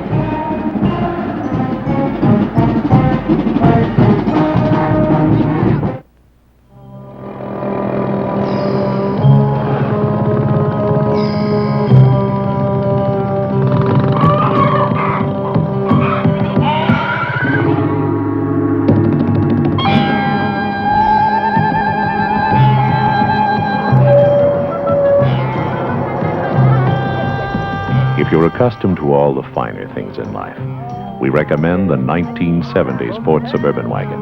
Plymouth makes it. There's an air deflector to keep the rear window clean and keep dust and fumes out.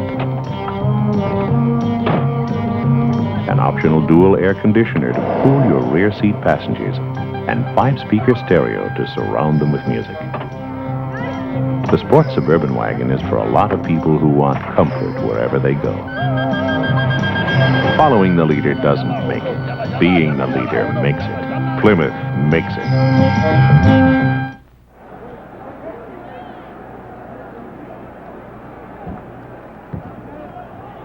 Coyne will kick off for Michigan. Back deep are Lou Harris, nearest to you, and Bruce Dyer on the far side. They're at the 5. Coyne's kick is high. Dyer has it on the 5. 15, 25, and is spun down on his 28 by Ed Moore, number 97. 24-yard return by Dyer. Closer to the 29, that's where we'll spot it. Southern Cal on their 29 with a first down. Barry and Evans will be deep in the I. Bob Chandler will be the flanker, number 10. Jimmy Jones, the sophomore, the quarterback. Dickerson is split to the right, and Chandler's in the slot. Barry is hit on the 30. Number 33 is Taylor, and number 39 was Henry Hill. It'll be second down, 9 to go for USC. And you may be able to see it in this next series. Michigan, their defensive line will slant one way or the other, usually in toward the short side of the field, toward the sideline, toward the bottom.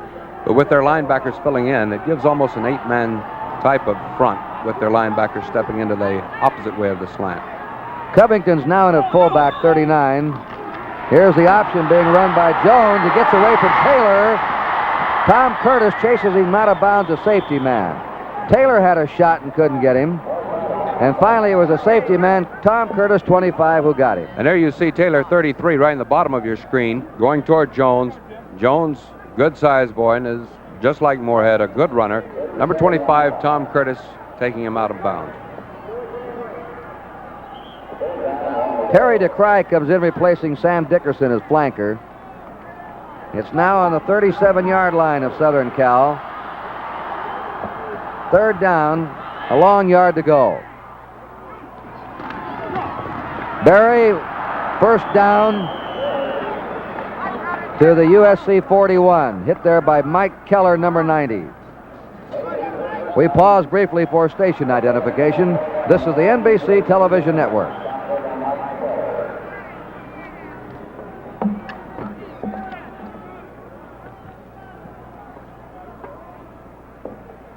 We have 2 minutes and 50 seconds to play in the first half. The score tied 3-3. Southern Cal has a first down on its 42. Jones sends his men down. It is nearly intercepted, not quite. It's intended for DeCry. The Wolfman, Tom Darden, had a shot at it. He's mad at himself, but if he had intercepted that one, it would have been a tough interception. He had to go high in the air for it. So it's an incomplete pass now. It's second down, 10. USC on their 42. This is the Michigan sideline. Jones has attempted 4 passes, completed 2. You can't keep those players in that recessed bench. They want out there on that sideline, but they're trying to get them to kneel down. Second down, 10. Chandler coming in motion.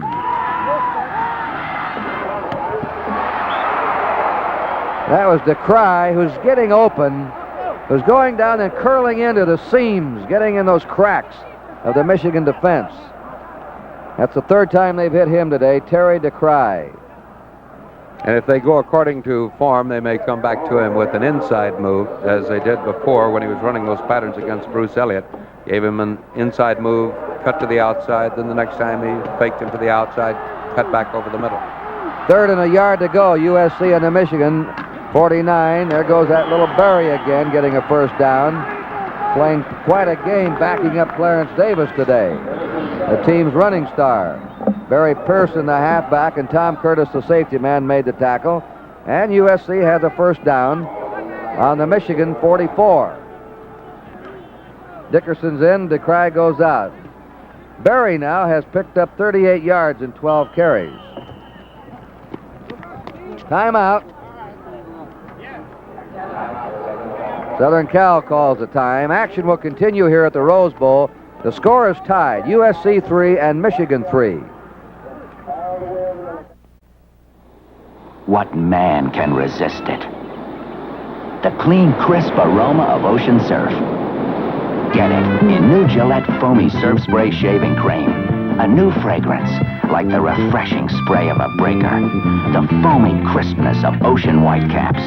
If you've ever enjoyed the refreshing scent of ocean spray on your skin, you know what to expect in new Foamy Surf Spray by Gillette. Take the plunge today. One morning, Wally Buckley discovered he had a case of the nubs. The nubs! The nubs. The tiny little part of his beard his razor couldn't get. They're all over my face. Fortunately, the Gillette Techmatic razor gets rid of the nubs. Techmatic adjusts to shave you closer. Techmatic gave Wally the closest shave he ever had. No nicks, no cuts, no nubs. Boy, that was close. Techmatic by Gillette. It gets the nubs.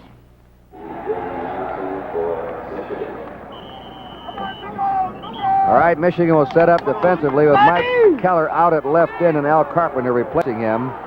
Southern Cal has a first down on the Michigan 44 in a tie game, 3-3. 2:21 to go in the half.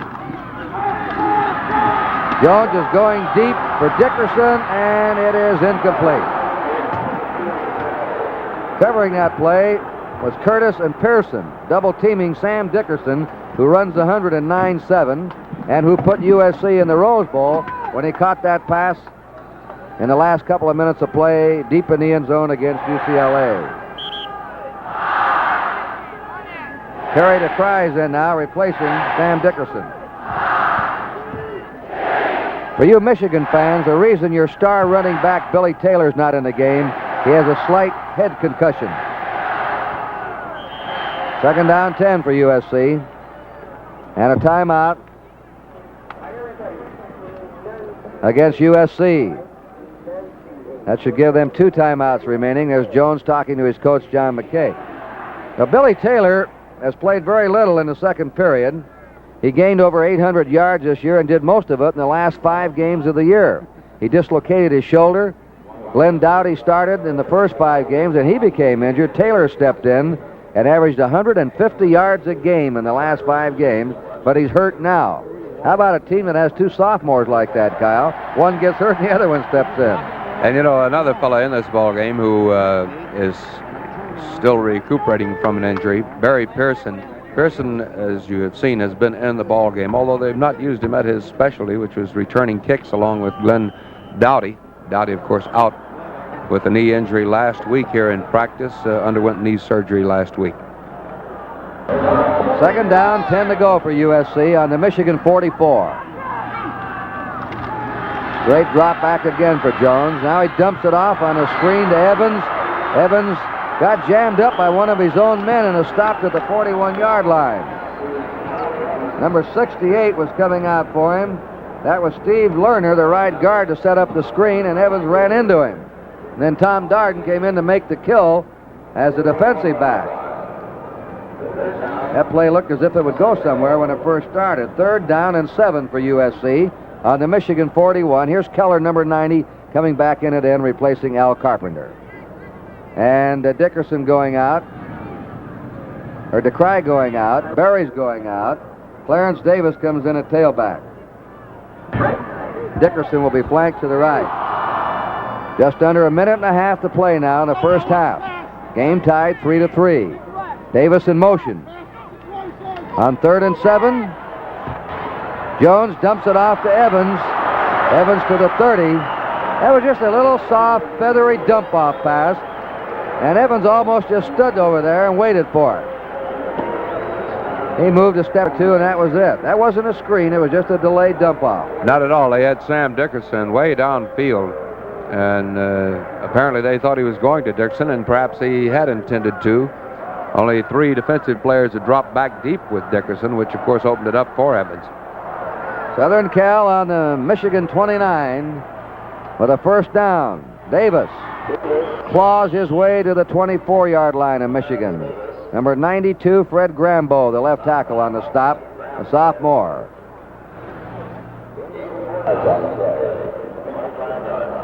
Second down, 5 to go. The clock is moving. We have less than a minute to play in the first half. Slot right. Now they change to the flanker in motion. Jones with a tremendous rush. Look at him get away. And he hits his pass to Davis at the 20. Davis is dragged down from behind by Ed Moore. And you'll be able to see number 35, Tom Garden, right up the middle, putting the pressure on him, along with number 70, Marty Huff. Jones, strong, getting away from the tackles. And there it is to Clarence Davis. Well, Jones set that one up with his scrambling ability. Marty Huff was right on him, and he got away from him. Now Mike Berry's in. It's first down, USC. 19 seconds to go and a half. They have the ball in the Michigan 16. Out to Chandler. He was open, but over his head. He was covered by the linebacker.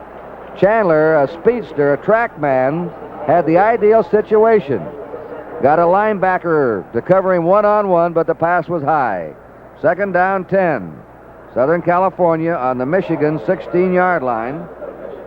Jones now has attempted 10 passes, completed 6. There are 11 seconds remaining in this half. Kerry DeCry's in. Number 19 has a split in, and Sam Dickerson goes out. DeCry probably has the best hands to receive the ball on the USC team. The surest pair of hands. The clock is moving now. That ball was flipped up in the air.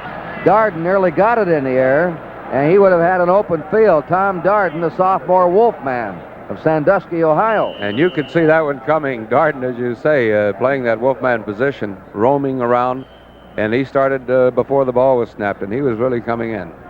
Darden plays where he's needed. He just roams at will and plays the right side, the left side, and plugs up the middle. He's what they call in the college ranks the monster, but they call him the Wolfman. There's O.J. Simpson on the USC bench. Here's Jimmy Jones coming back on the field. This drive started on the Southern Cal 39. They've used 15 plays, and they're down to just about their last play of the first half, unless they have a quick pass that's incomplete or a score. There's 6 seconds to go in the half. Ron Ayala's in, which means they may go for the field goal. And that's just what may happen here. Ayala's already kicked one of 25 yards. He kicked one with 1 second to go to beat Stanford and knock Stanford out of the Rose Bowl. Stanford was leading USC with 1 second to go. This will be from the 24. The kick is up, and this one is no good as it's to the left. So Michigan stops the USC drive with 2 seconds to go in a half. And Michigan has the ball now on their 20-yard line. You know, Kurt, while we're waiting for them to get set up, this has been a problem for both squads. You know, when they take that break, coming back into a ball game like this is like starting your season all over again. You work out your first few workouts are really just to get back into physical shape.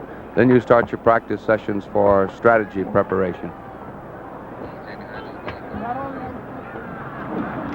All right, Michigan with the clock running out.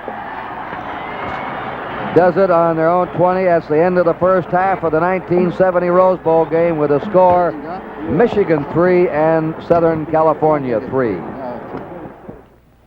Hi, I'm Darryl LaMonica. I quarterback the Oakland Raiders. I know what I want in my car. Move, make the move. This is what you should look for in your next car. A 5-foot wide spread like this. 440 cubic inches of solid power. Torsion bars combined with a unique sound isolation system and unibody construction gives you new torsion quiet ride.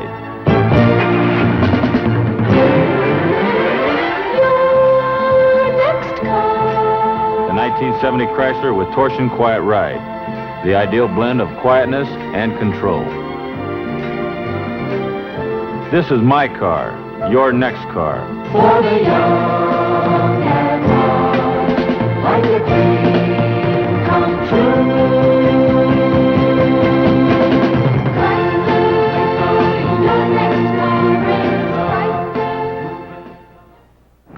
Three to 3 at halftime before 102,000 fans in Pasadena. Now we present the famous USC Trojan Band and Dorian Drill Team under the direction of Ronald Broadwell with drum major Joe Winchell and champion twirler Warren Bass.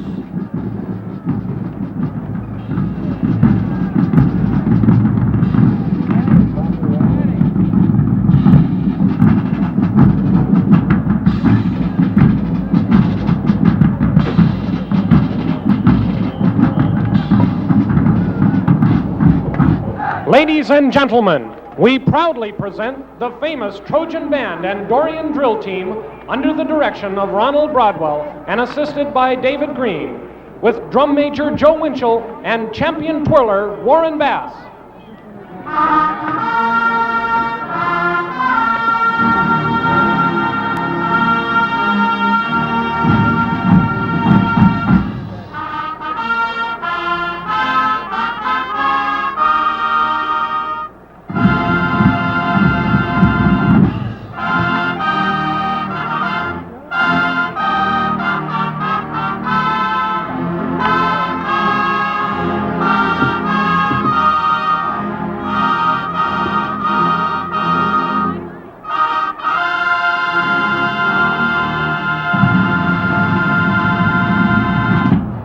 The Trojan Band presents 1969, the year of the impossible dream.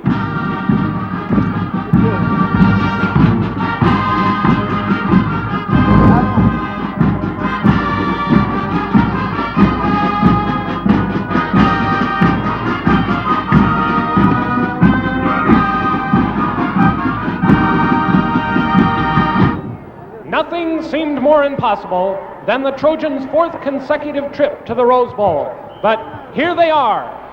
And the Trojan Band opens their show with the very appropriate Celebration.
As the world's largest champagne glass appears on the field, we toast those fabulous world champions, the Mets.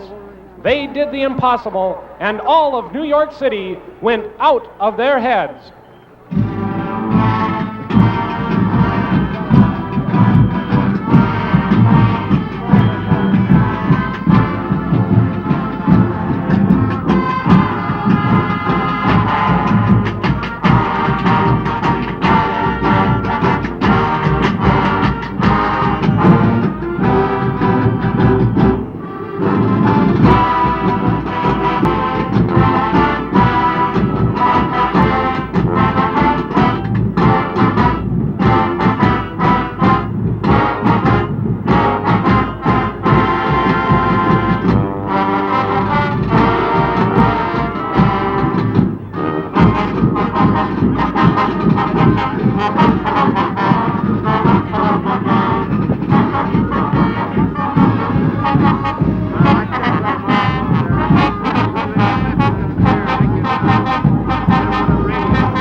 No recollection of 1969 would be complete without recalling the moonwalk.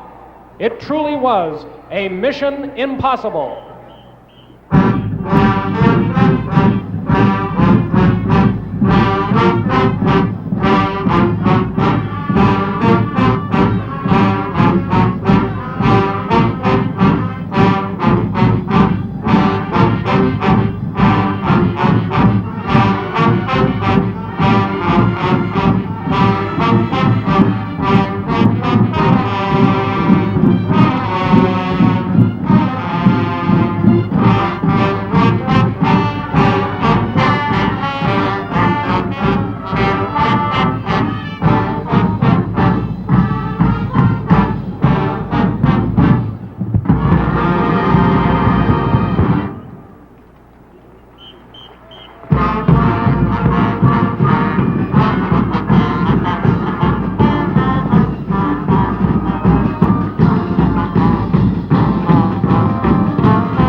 '69 was truly the year of the impossible dream.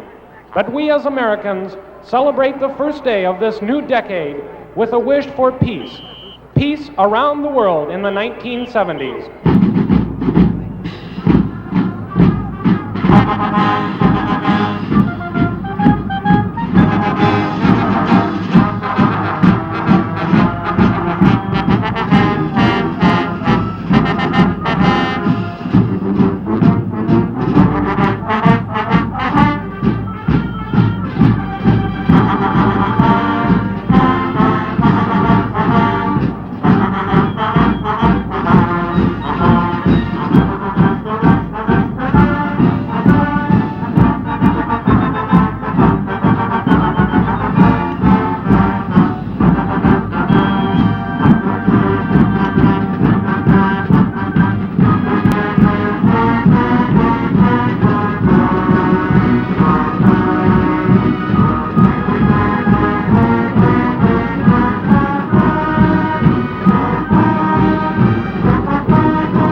Ladies and gentlemen, we hope you have enjoyed our musical salute to 1969. On behalf of the Trojan Band and Dorian Drill Team, we wish you a very happy New Year.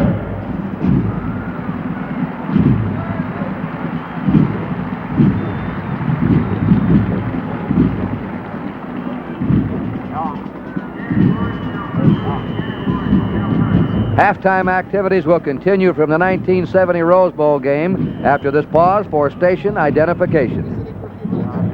See Jimmy Durante, Judy Carr, Leslie Uggams, and James Garner with Andy Saturday night.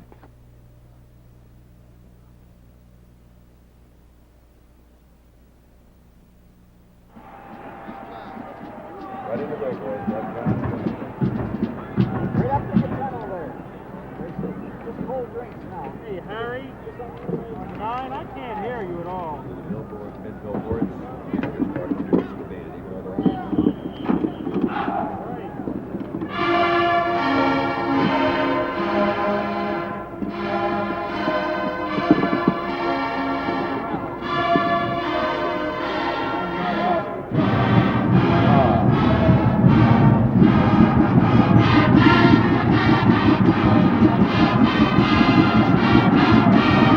Seconds.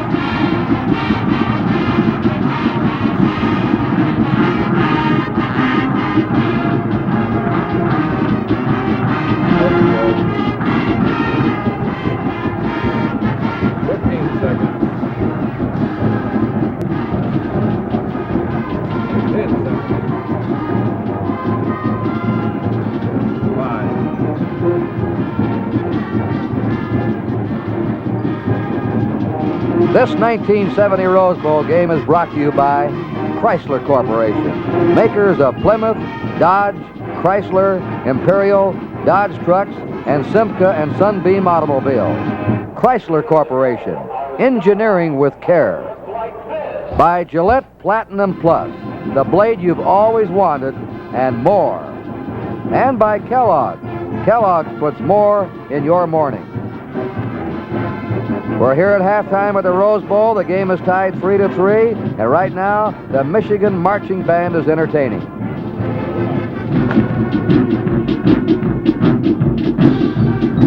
Our first wish, an end to air pollution with skylines that never look like this.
'60s have become known as the decade of the generation gap.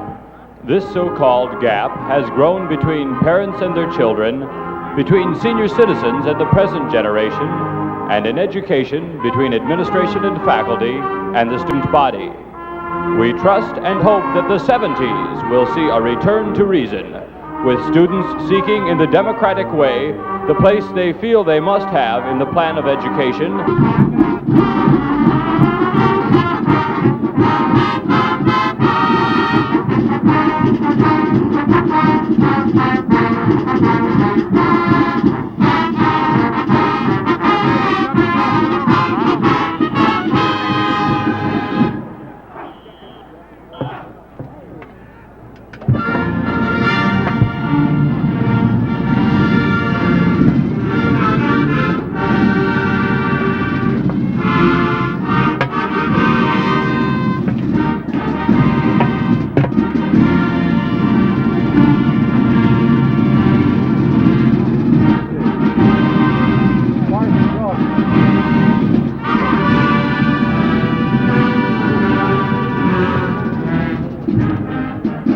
Through the years, the oceans of the world have been regarded as belonging to all mankind. However, modern technology has diminished man's horizons and increased his fear of fellow man.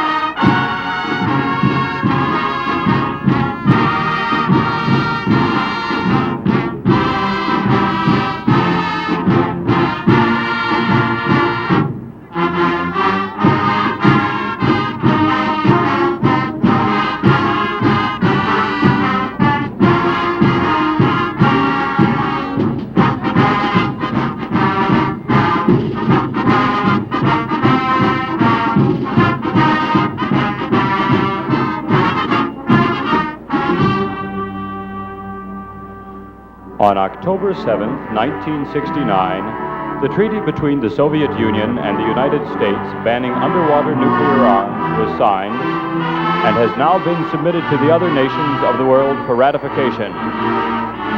Our third wish, is that the 70s will see a continuation of peace on and in the seas of the world.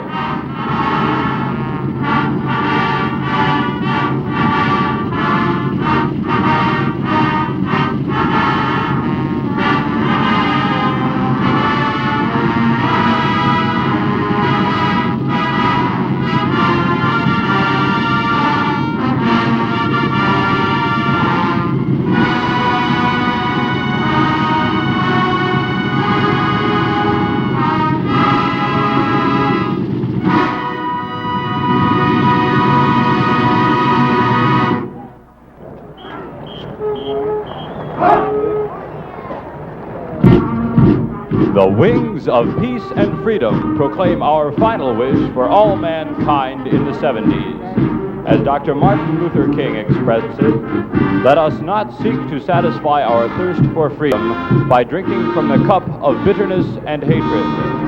And as the late President John F. Kennedy said, wherever we are, we must all in our daily lives live up to the age-old faith that freedom and peace walk together.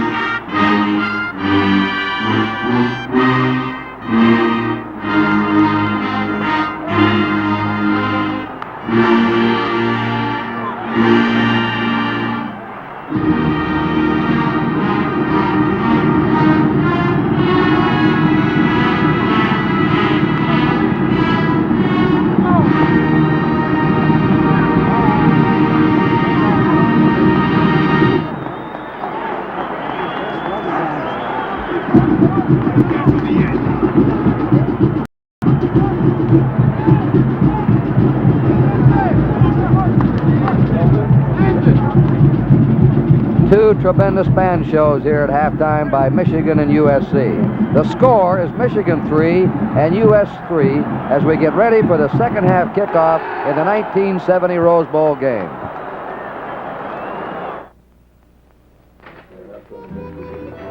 Say, Colonel, can't anybody fix fried chicken? Earl, that's just the trouble.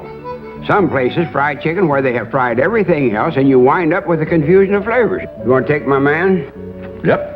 That's the reason I call mine Kentucky Fried Chicken. It means chicken fried just one way. I start with fresh young broilers, never frozen, and I never cook anything else with the chicken.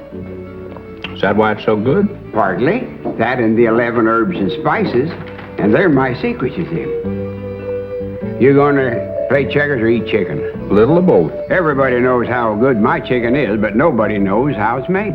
Finger looking good? That's what folks say, Earl. And they only say that about Colonel Sanders' Kentucky Fried Chicken. Looks like my chicken's improved your game, doesn't it? Kentucky Fried Chicken. If you want Kentucky Fried Chicken, you have to visit me. The hit of the game has been the Michigan mascot who's been trained to push a little ball up and down the field, and he gets a roar from the 102,000 fans. As they line up for the kickoff, Michigan is going to kick from your right. USC will receive on your left. We'll get into the stats here just as soon as we have time. Dana Coyne will kick off. Bruce Dyer's on the far side and Lou Harris near side to receive for USC. We're going to the second half tie, 3-3. Kurt Gowdy and Kyle Rote hope you're enjoying this 56th Rose Bowl game. The lights are on here, by the way. The kick is coming to Lou Harris, the sophomore. He's out to the 20 and is ridden out of bounds by Tom Curtis, number 25.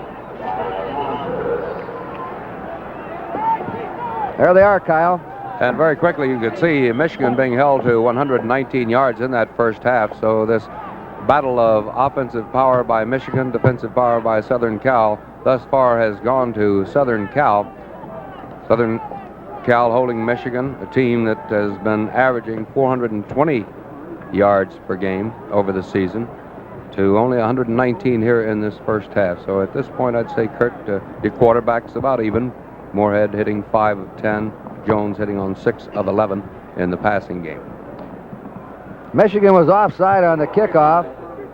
Jimmy Jones looked over to his coach, John McKay, says, what do we do? He said, accept the penalty and make him kick off. We might run it farther out. That was a 24-yard return. So now Michigan will kick off from its 35-yard line. That return had carried out to the 28. Dana Coyne kicking off again.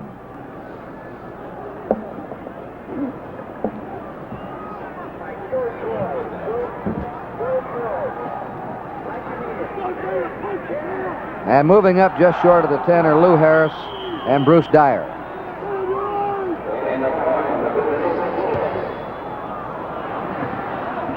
Short high kick. Harris on the 15 to the 30.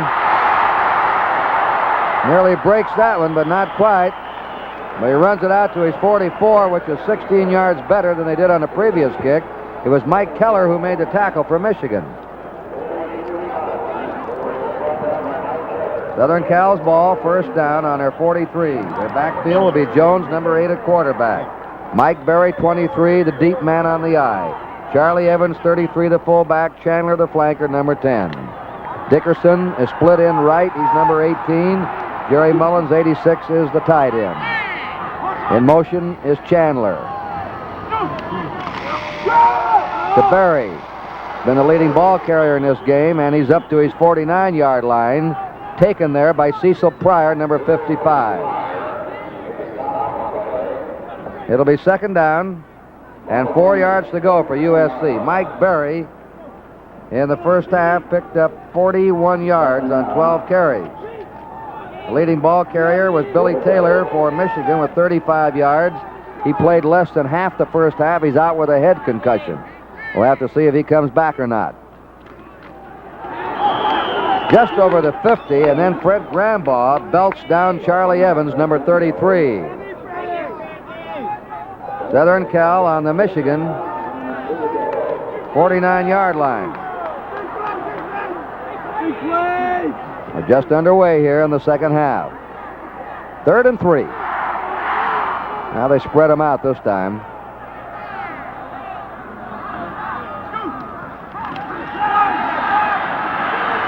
There's the dump off to Evans, and coming up is the Wolfman Darden. They had a fumble on the play after the completion, recovered by Wayne Yerry, number 60, whose brother Ron, year before last, was the number 1 draft choice, and is now with the Vikings. 4th down and 3.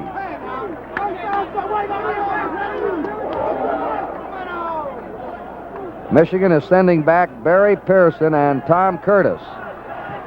Pearson's 29. He's the deadly punt returner. He's averaged 15 yards a punt return this year. Ayala's in punt formation.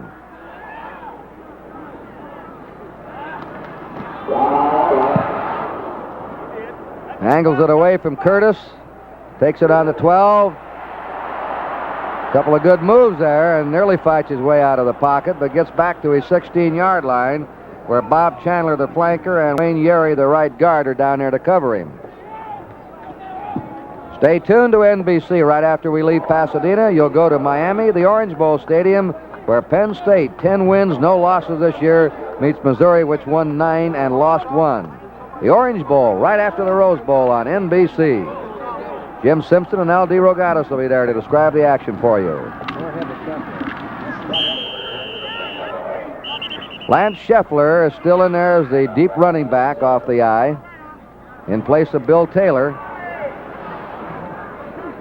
Michigan's on their 17-yard line. They have a second down, 9 to go. That last tackle was made by Tody Smith and Bob Jensen.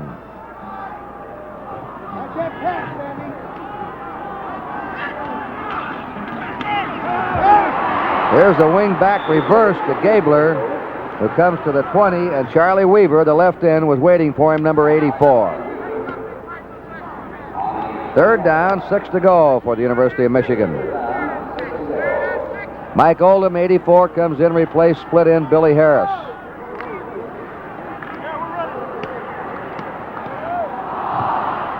Moorhead, if he throws, has hit 5 out of 10 so far. He runs the draw to Scheffler. Scheffler's to his 23-yard line, maybe the 24.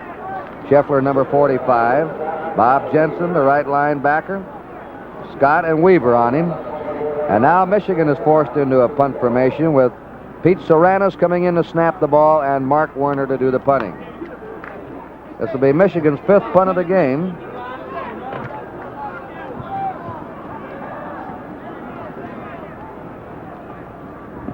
Sandy Durko and Tyrone Hudson are deep. A high kick.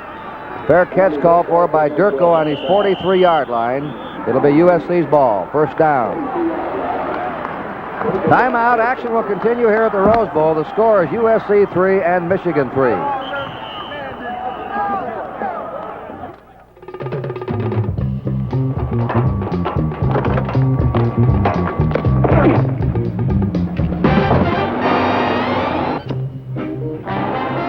Chief, it's working beautifully. They've captured me and we're headed for their secret headquarters in what is obviously a big luxury car. I'll pinpoint our location from the noise and road conditions just as soon as we get started. Noise and vibrations? Don't count on it. Every new Dodge Polara has unibody construction, torsion bars, and special vibration isolators for a ride as smooth and quiet as the biggest of luxury cars. With the handling of a performance champion, we call it Torsion Quiet Ride. The road is very smooth, Chief. Must be a superhighway. And it's so quiet. I'd say we're way out in the country. Polara, 1970. If you get carried away by low-price luxury, you could be Dodge material. Chief, I've got it. We're at the old abandoned airstrip. Southern Cal's ball, first down on their 42. Evans was in the lineup and then left with something wrong with his helmet, and Humphrey Covington, number 39, came in to replace him. Score tied 3-3, 11 minutes, 7 seconds to play in the third period.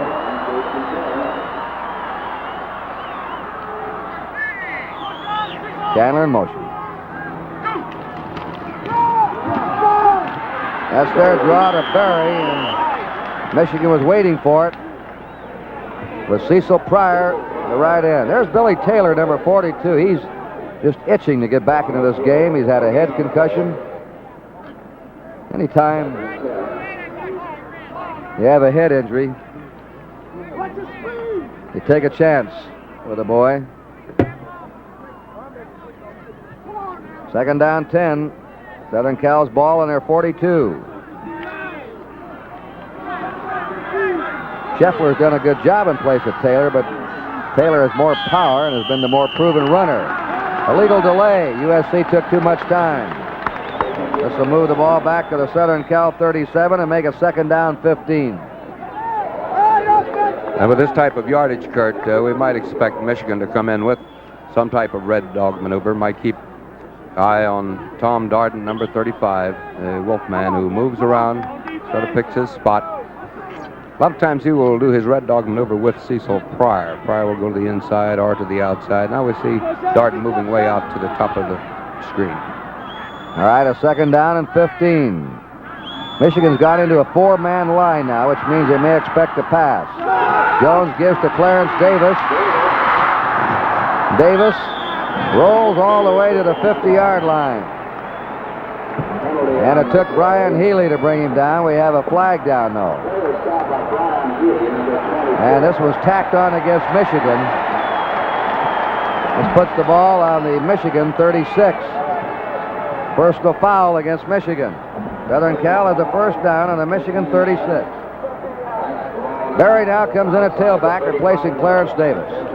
Mike Berry.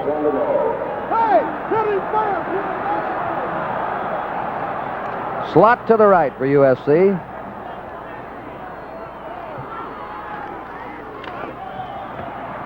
Berry is tripped up along the 35-yard line of Michigan by Henry Hill, number 39. Their junior, very quick middle guard who came to Michigan without an athletic scholarship. Came on an academic scholarship. Speaking of academics, USC's excellence in academics was recognized recently, and they were elected to membership in the Association of American Universities. Second down 9 for USC on the Michigan 35. Game is tied 3-all.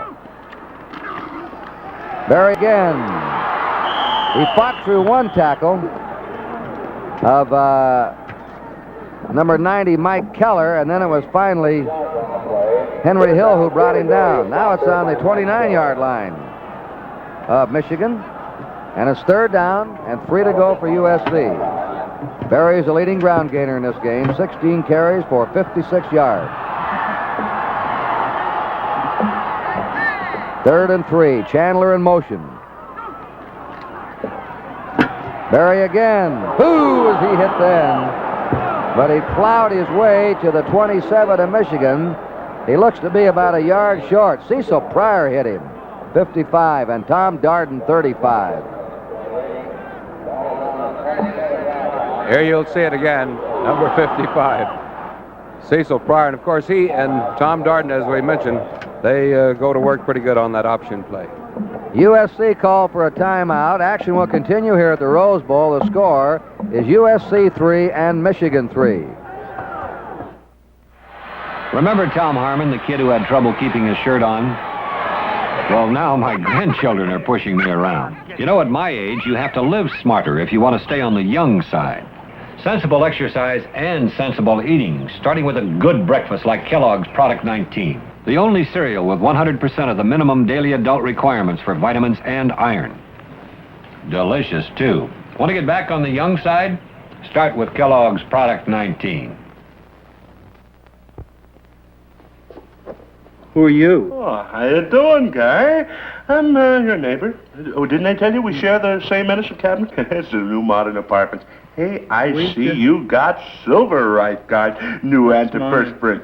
Yes, sir. Stop soda keeps you dry. Yeah, it does. Yeah, I know all about that. I got the regular Right Guard. Yep, one shot and I'm good for the whole day.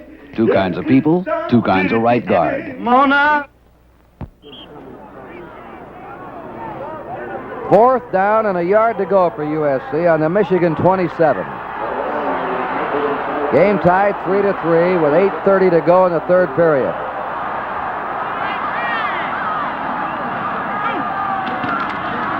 Jones rolls out, and the pass is no good to Chandler. It hit the ground. Michigan holds him, and Michigan takes over on the Michigan 27.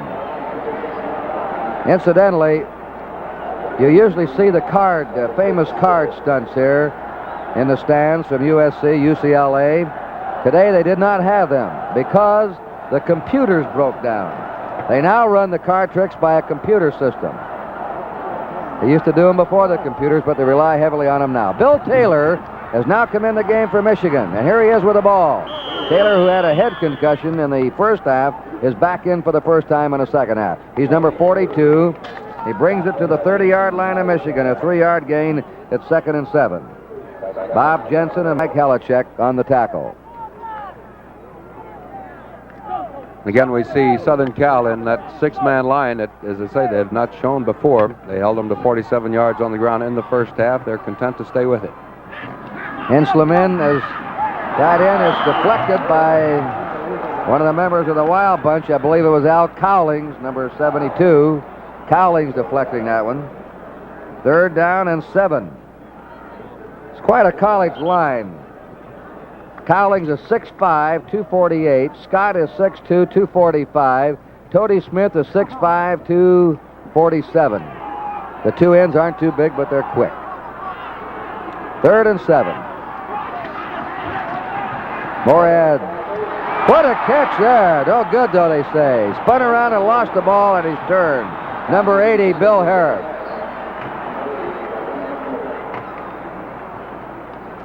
We get another look at Harris on this play. Harris going downfield. He'll just do a little maneuver, a little circle around, looking for that opening between the linebackers. And you can see as he's going down, he had not maintained the ball or gained control of it. Punt formation now, Mark Werner with Durko and Hudson deep. This one could be good for a run back. Durko on the 35, 40, 45, 50, 40. He's down, but that low kick, when you kick them low line drive like that, you're asking for trouble. And Durko had time to get it going. Watch it develop. Kyle will take it. You can see that screen, that wall that they always try to set up Durko just cutting in, and a great tackle. Lead by the fullback, Garvey Craw. All right, USC threatening now into Michigan 35. The pitch is to Clarence Davis, and Davis is tripped up at the Michigan 33 by Pete Newell, the right tackle, 82, and Barry Pearson, the right halfback, 29. Second down, 8 to go for USC. Just over 7 minutes to play in the third period. A tough defensive game. It's tied 3-3. Mike Berry's back in as a deep man in the eye, replacing Clarence Davis. It's to Berry. And that hole plugged very quickly there by Pete Newell, 82. Hill and Newell will both be back next year for Michigan. He's 82, Newell. He's all Big Ten, so is Hill. And they're two of the quickest linemen in the country. Third down. 7 yards to go for the Trojans of USC. Dickerson flanks left. Chandler in the slot. Chandler in motion. That's deflected by Fred Grambaugh, the left tackle, 92, who deflected that one. Can't remember a college game, Colin, we had so many passes deflected by the linemen. Well, these quarterbacks are having to get rid of the ball a lot sooner, I think, than they want to. They're getting pressure from the secondary. That time, Darden again on the Red Dog maneuver. Also, I think Tom Curtis was almost up in there. All right, Ayala's in. The ball will be spotted at the 39. This is a 49-yard field goal attempt. Jones holding that one is going to be short, and it is downed on the 3-yard line by Rich Oberruder. Number 59 downed it, so Michigan's in a deep hole. Timeout. Action will continue here at the Rose Bowl. The score is Michigan 3 and USC 3. Buford, J.W. Tell Judge Tobin I got me another. Yeah, little old gal this time. Trying one of them racing cars in the city limits. Claims it's some sort of a Dodge something or other. Challenger, new Dodge Challenger RT. How's that, Buford? Of course I'm sure. It's got racing stripes, big old 446 back, everything. Huh? Well, put him on. Howdy, Judge. You cute little old gal no bigger in a minute. Wheeling that big old racer. You ain't? Well, of course I seen him. Yeah, concealed wipers, dual headlights. What about that shaker hood? That big old 440. Oh, optional. Yeah, gal. Judge Tobin want to talk to you. Hello, Uncle Ralph? Brand new Challenger RT. If you trust your own judgment, you could be Dodge material. Y'all drive careful now, yeah?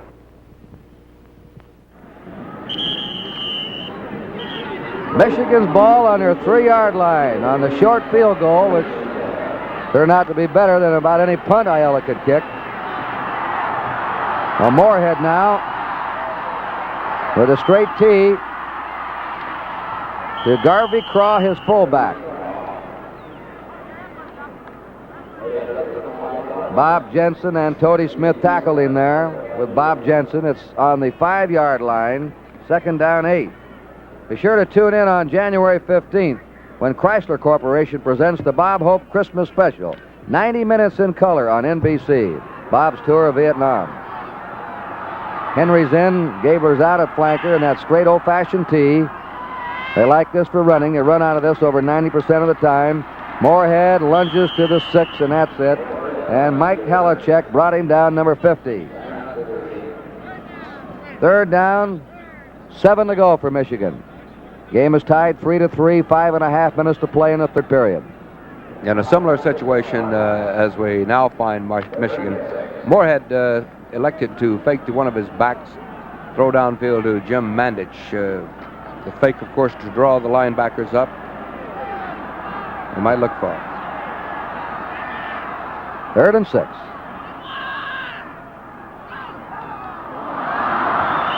Flags down. Now, were they drawn offside? Does somebody move?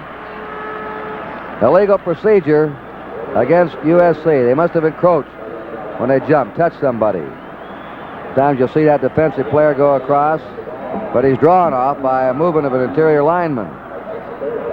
Now this puts it out to the 11-yard line and makes it third down and a yard to go. It may change the call for Michigan, as Gabler comes in at wingback, replacing Bill Harris. Still in that straight tee. Taylor in motion.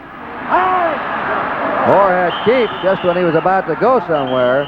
He was really racked up there by Tony Terry, number 74. They're going to look now, and it is a first down, Michigan,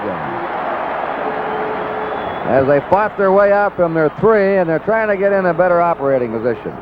Remember, on NBC this Sunday afternoon, you'll watch the American Football League Championship game between Kansas City and Oakland. The winner will go on to the Super Bowl to meet the winner of the NFL. They've had 2 tough games. Oakland's won them both close games, and that should be something Sunday. 4 o'clock Eastern Time on NBC. Billy Taylor is hit by Al Cowlings, number 72. And I mean hit. Cowlings had 80 tackles this year. He was second on the team in tackles. The USC team, their star this year was the Wild Bunch. Their front 5 that played with such abandon.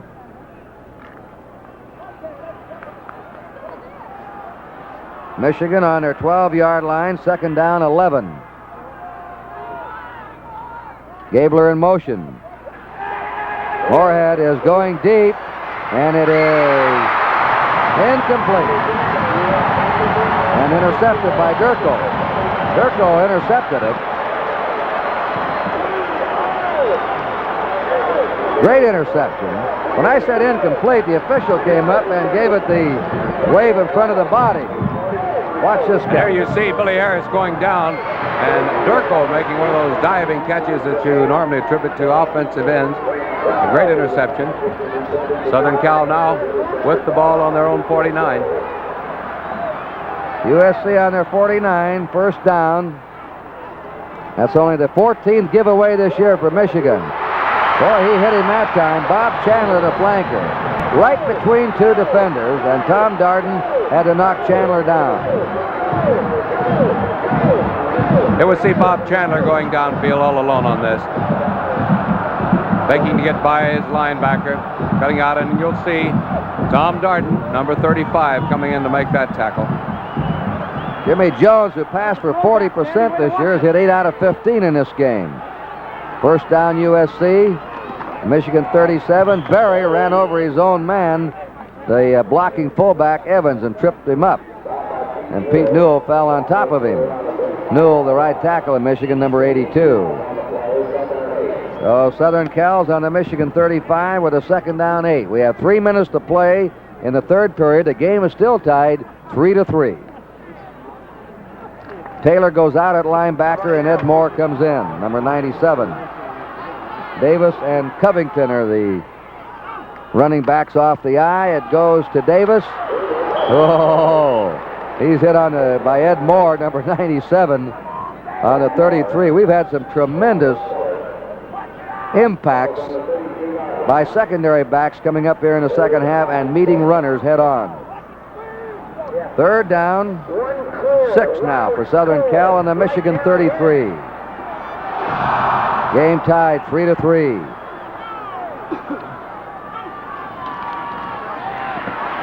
Jones to the 21 to Chandler, breaks away to the 10. Chandler scores!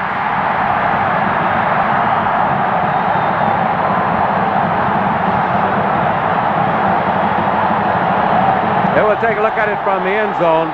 There you see the Red Dog maneuvers, Tom Darden going in. Number 21, Bruce Elliott, missing 1 tackle. Chandler making a beautiful move, putting on a little speed here. Just pulling away from number 29, Barry Pearson.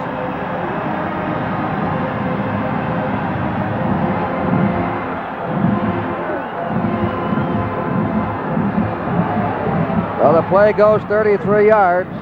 The kick by Ayala is good.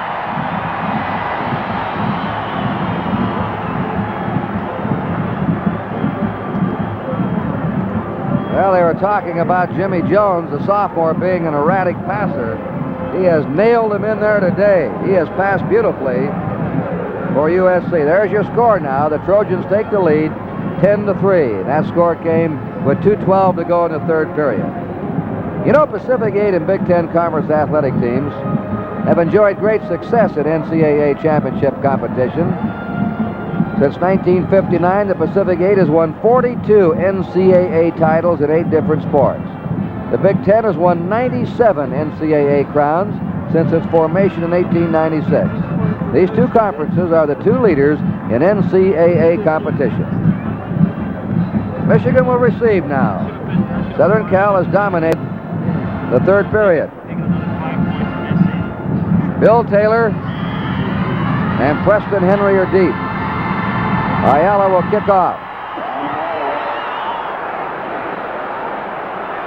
Taylor on the 10, to the 20, 25, over his 30, and down on his 33-yard line. Good block by Jack Harpring that sprung him for another 10 yards, and Charlie Weaver made the tackle.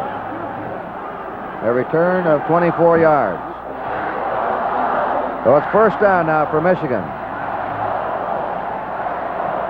Michigan has not been out of its own territory here in the third period, just like the first period. Moorhead to Taylor, and he's to his 35. And hit by Tody Smith, the right tackle, 93. Tony Terry, the middle guard. By the way, Tody Smith played high school football in Beaumont, Texas. The coach was his father, and his father's here for the game today. Taylor now has 13 carries, 41 yards. He's been the leading ball carrier for Michigan. Second down, 8 to go for Michigan. They're trailing 10-3. To Mandich. Mandich, flag drop. Mandich at the 43-yard line of Michigan, hit by Bob Jensen, number 51.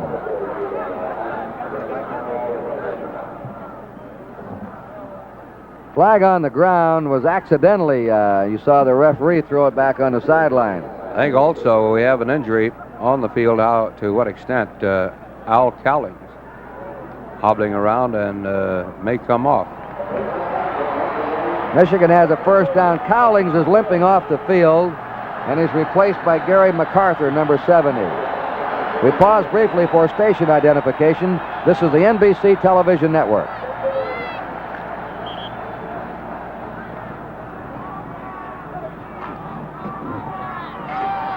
Michigan on their 43-yard line with a first down. Moorhead has hit 6 out of 13 passes so far. Running the option play on the keeper. Over the 50 and spinning into USC territory to the USC 49. Gary MacArthur, who just came in, brought him down. That was a good block there in the right guard, Dick Calderazzo. Michigan on the USC 49-yard line. Second down, about a yard and a half to go. Gabler is in. Hank Witz is out. Moorhead getting his club set up. And that is Garvey Craw, the fullback, who gives Michigan a first down on the USC 44.5-yard line. We're in the last 35 seconds of the third period.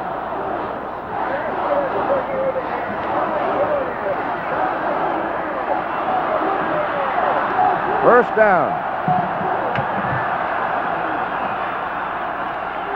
There's the pitch to Taylor. Taylor to the 41. Charlie Weaver, the end, turned him in. And then Tony Terry made the tackle, number 74. These ends have a job against this option play of keeping that outside man, the pitch man, contained. And there's your time running out. The end of the third quarter in the 1970 Rose Bowl game with a score, Southern California 10 and Michigan 3.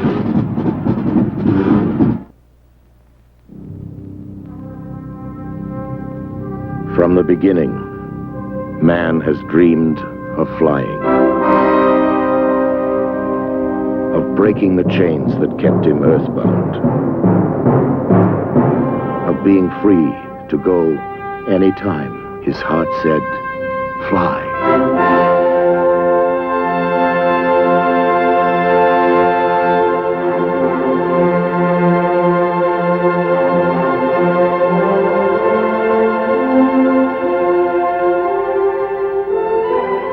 Eastern Airlines, we never forget the challenge of that ancient dream to make flying natural and comfortable, to make man as at home in the sky as he is on land, to be the wings of man.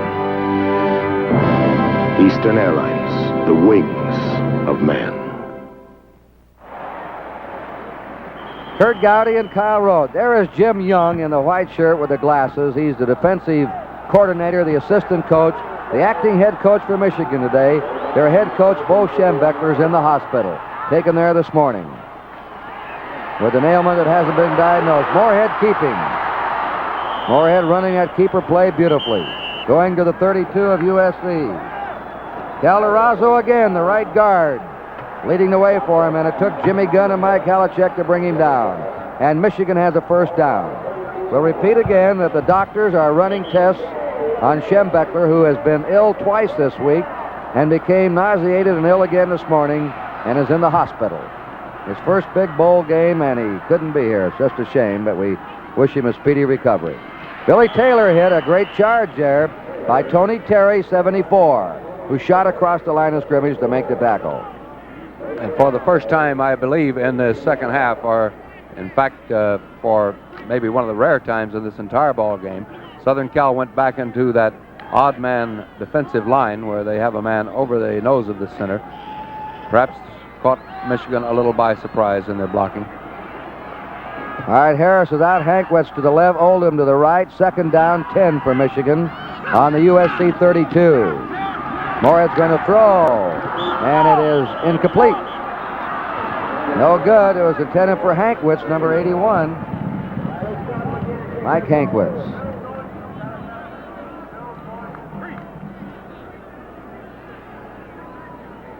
Moorhead now has attempted 14 passes, completed 6. During the regular season, he hit 50%. This drive started on the Michigan 33. Michigan is now on the USC 32, 3rd and 10. And good at the 20. He hit Bill Harris, the split end, number 80. Sandy Durko was in back of him. First down. They will have a chance to see Harris make that catch, and of course picking up just the necessary yardage. Coming back, he had enough yardage to make sure he had the first down, to where if he did have to come back, he would be able to. Sandy Durko, 16, defending on the play.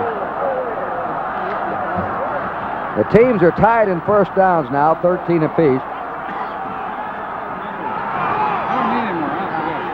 Billy Taylor looking for a hole, hit by 84 and 74.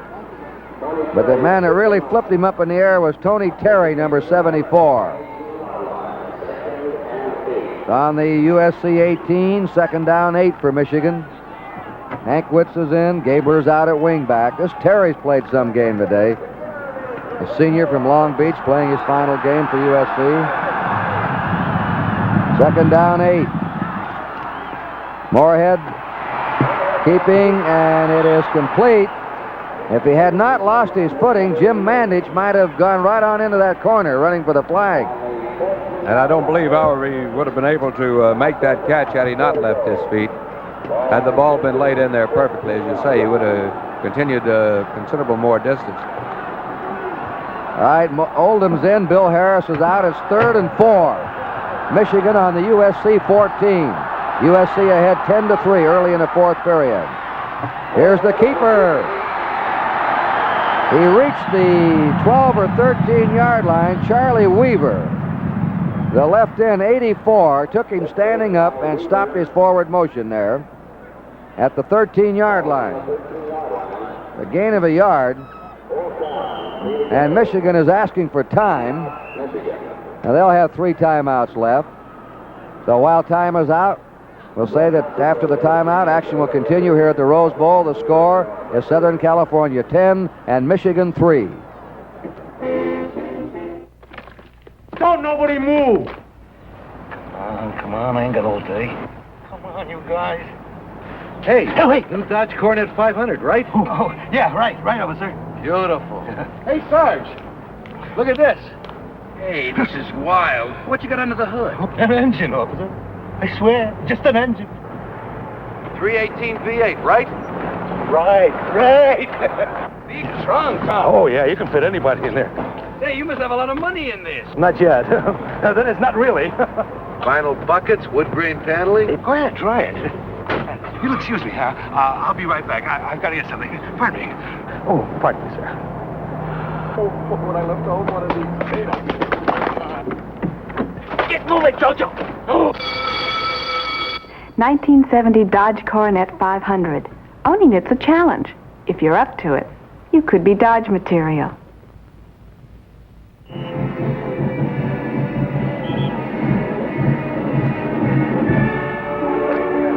All right, Michigan comes up with a 4th down and 2 on the USC 13-yard line.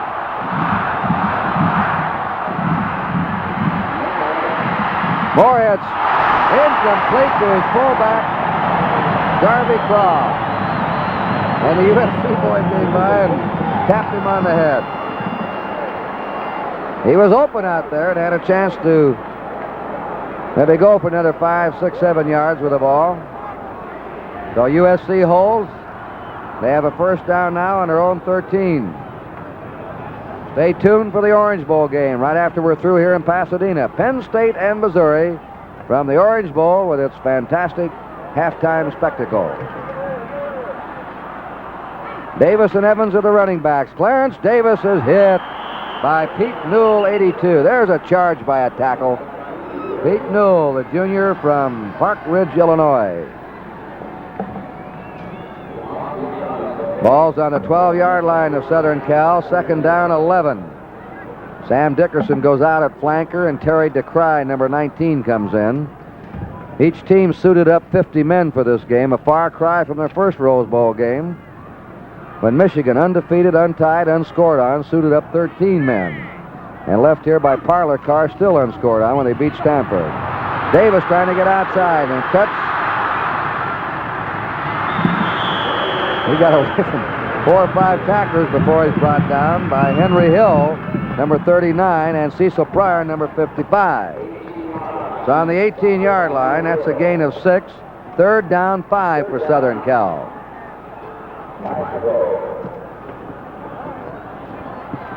Mike Berry's coming in the USC backfield, and Davis will go out. And now USC calls time. I think now they have 2 timeouts left. Action will continue here at the Rose Bowl. The score is USC 10 and Michigan 3.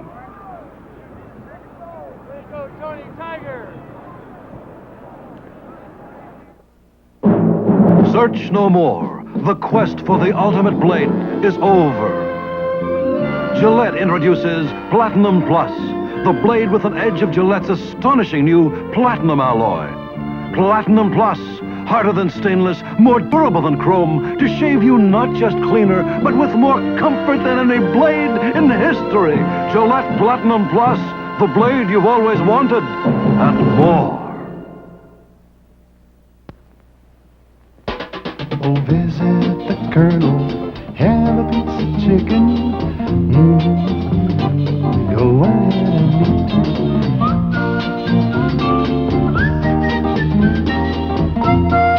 When folks eat my fresh, never frozen chicken with 11 herbs and spices on it, they'll call you a champion cook. It's finger-licking good. If you want Kentucky Fried Chicken, you have to visit me. 3rd down and 5 to go for USC on their 18-yard line. We have an all-time Rose Bowl record crowd today, 103,878. 103,878. Sophomore Jimmy Jones. As Chandler in motion, runs the sprint out. He's met at the 21-yard line. And it was Tom Darden and Cecil Pryor and Brian Healy. They're short of a first down. They have 4th down and 1 with Curtis and Barry Pearson going back. If Michigan can handle this punt, they usually try and run their punts down the middle instead of breaking to either sideline. Ayala's in punt formation. This is the 5th punt for USC. Kicks away. Pearson takes it on his 44, or Curtis. And Curtis is stopped without a chance by Marv Montgomery, number 78. Also down there is 59, Rich Oberruder. University of Michigan brings a proud tradition of this Rose Bowl game.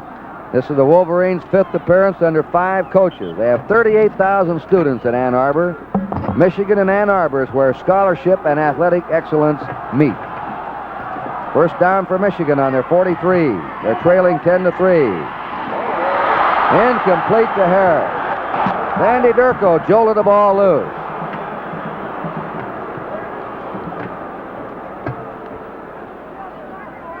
He had inside position, but Durko hit him so hard that it was incomplete. And that's one of the first down and in type of quick slant patterns we have seen Moorhead go to this afternoon. Most of them been to the outside or deep.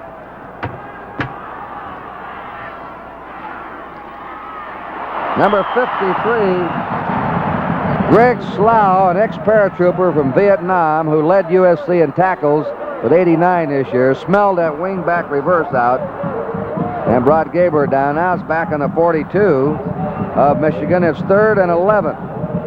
Slough is the biggest linebacker in USC history. He weighs 235.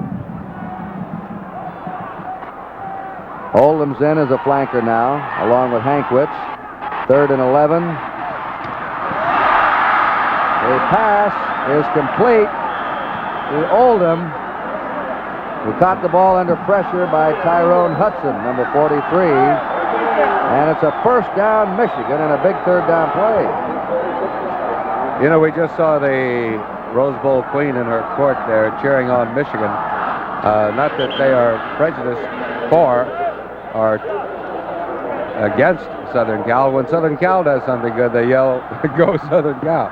They're just cheering for everybody. First down for Michigan. Moorhead running the keeper to the 41 of USC. Mike Halachek and Bob Jensen on the tackle. Moorhead runs that keeper behind that guard, Calderazzo. 5-yard gain, 2nd down, 5. Michigan's had spurts of quarters. The 1st and 3rd, they didn't do much. Contained in their own territory. In the 2nd and 4th, their offense has sparkled. There's the draw play to Billy Taylor, finding daylight, and lowers that injured head and goes to the 35. He looks good enough for a first down. Jimmy Gunn, the All-American defensive right end, stopped him, but not until he made a first down, and Michigan now has 14 first downs, and USC has 13. In this particular drive, you would expect Moorhead to go with the things that have worked for him successfully earlier. That draw play is certainly one. Another one is a takeoff of the draw play where he fakes the ball actually to Taylor and keeps it and sort of bootlegs it by himself alone around the corner. First down, Michigan on the Southern Cal 35. Moorhead's pass complete to Jim Mandich, the All-American end, the 2nd leading pass receiver in Michigan history. Jack Clancy of the Miami Dolphins was number 1. And again, we see Moorhead going back. Mandich will be coming across. Mandich in good shape, good open position. 51, Bob Jensen, in on the tackle as well. Mandich has caught 7 passes in this game. Jim Mandich. Taylor, with those quick feet of his, he saw one hole plug, just trying to run where there was an opening, and he goes to the 14-yard line of USC at 2nd down and 6. Tony Terry made the tackle. They don't block for holes anymore. They block to get openings and let the back run for that opening wherever it is, inside or out. 7:45 to play in the game. USC ahead 10-3. Michigan threatening. Moorhead trying to dive. He's to the 11-yard line where Terry again and Tody Smith bring him down.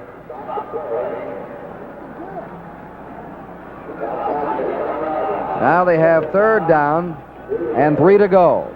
Michigan on the USC 11.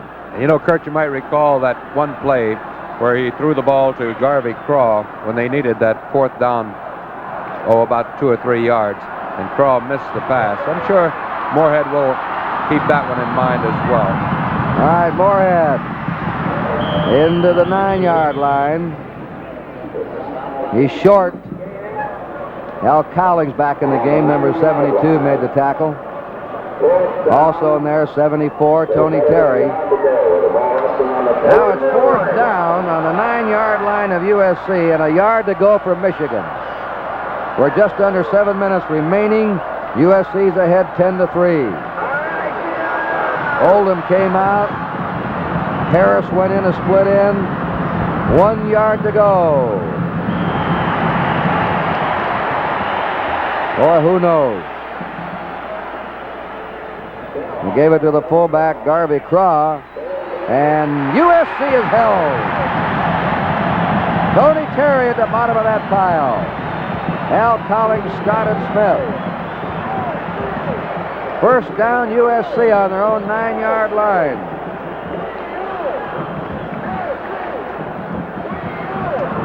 That drive had come from the Michigan 43 to the USC 9.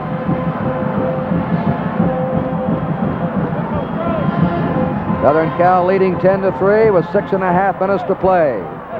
Davis and Evans set behind quarterback Jones. Chandler in motion. There's the draw to Davis. He's pulled down on his 10-yard line by Ed Moore, 97. And also 82, Pete Newell, the tackle. Gain of a yard, 2nd down, 9 to go for USC. Taylor is a leading ground gainer for Michigan with 52 yards. And for USC, their leading ground gainer will be Davis with 59 yards, and Berry has 59 yards. Have a marker down here.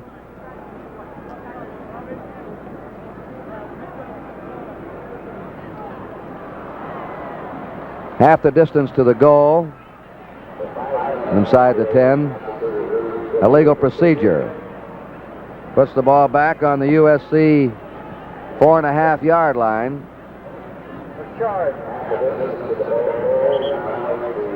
Let's make it 1st and 15. That's Moorhead on the phone to one of his coaches upstairs. Chandler in motion. Davis getting outside. There he goes, Clarence Davis. But he stepped out of bounds. This is not a touchdown. No touchdown. He stepped out of bounds back on the 21-yard line. That nearly was a 96-yard run. Maybe we'll be able to see where he steps out of bounds. This is Davis making a beautiful move, getting outside of number 80 on the play. Coming up, there you see his foot. Right there. Anything that touches that white stripe. So a very long, beautiful run by Clarence Davis. That official was right on it. Stepped out on the 21 and just stepped out. Or that would have been the longest run from scrimmage in the history of the Rose Bowl. 84 yards is the longest run. Mel Anthony.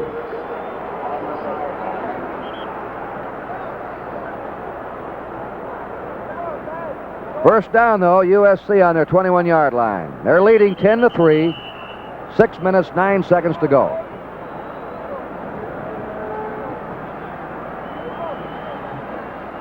Terry DeCry goes to the sideline, and coming in to replace him is Sam Dickerson. University of Southern California has won more National Collegiate Athletic Association championships than any university in the United States. They won 48 NCAA titles in 5 sports: baseball, track and field, tennis, gymnastics, and swimming, in addition to 4 mythical national football championships. Mike Berry in the game. is now wearing number 22. Evidently, they ripped his jersey 23 off, and he has a new number now, 22. But you can recognize him. He's the shortest back in the field. You know, Southern Cal's been behind in 7 of its 10 games this season in the fourth quarter. They're enjoying an unusual circumstance. They're leading now. They pulled game after game out of the fire this year. Berry, whoo, how he's whacked there at the 20-yard line. And he's hit by 55 Pryor, 92 Newell. You know, Kurt, along those lines, talking about trailing and coming from behind to win, that's certainly indicative of the poise of Jim Jones, the young quarterback for Southern Cal.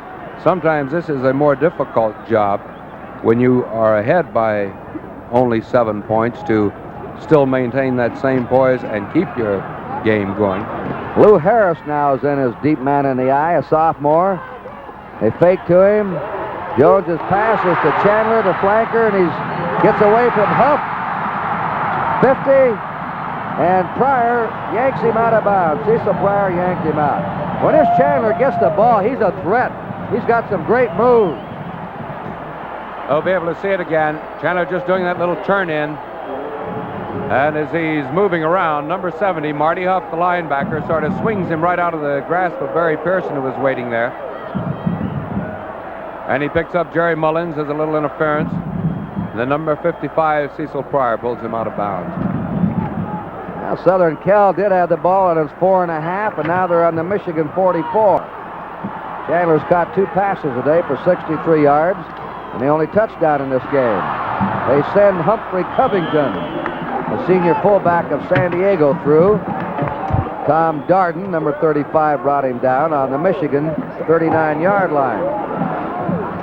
Texas defeated Notre Dame today, 21-17. Ole Miss, the mild upset over Arkansas, 27-22. The Orange Bowl will follow this game on NBC from Miami. Penn State against Missouri, and USC is leading here, 10-3 with 4 minutes to go. Chandler in motion. Mike Berry to the Michigan 36-yard line. That was a very important pass. That was Henry Hill getting up very slowly there, the middle guard, 39. That pass to Chandler and that run by Davis, very important for USC. If Michigan could have held them deep, forced USC to punt, they would have been in beautiful operating position. 3rd down and 2. Look at that charge by Mike Keller, the right end, number 9. He slowed Berry down. Berry still powered his way to the 35.5, and he's slow getting up. And now coming on is Ron Ayala with 4th down and a yard to go.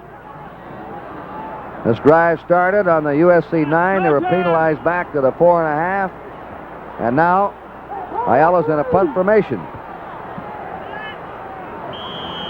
Curtis and Elliott are deep from Michigan. 5-yard penalty. Legal delay against USC. On his 18, taken out by Greg Slough, the linebacker. We've had outstanding help here in our booth today by Bob Ufer, the voice of Michigan football for the past 25 years, who does the games for the University of Michigan over the Michigan Radio Network, spotting for Michigan, and Dick Tripp for the University of Southern California. Steve Bailey, Executive Sports Director of radio station KMPC here in Los Angeles, an old friend of ours from the Rocky Mountains, has been our spotter today, and Bob Osberg, our stage manager.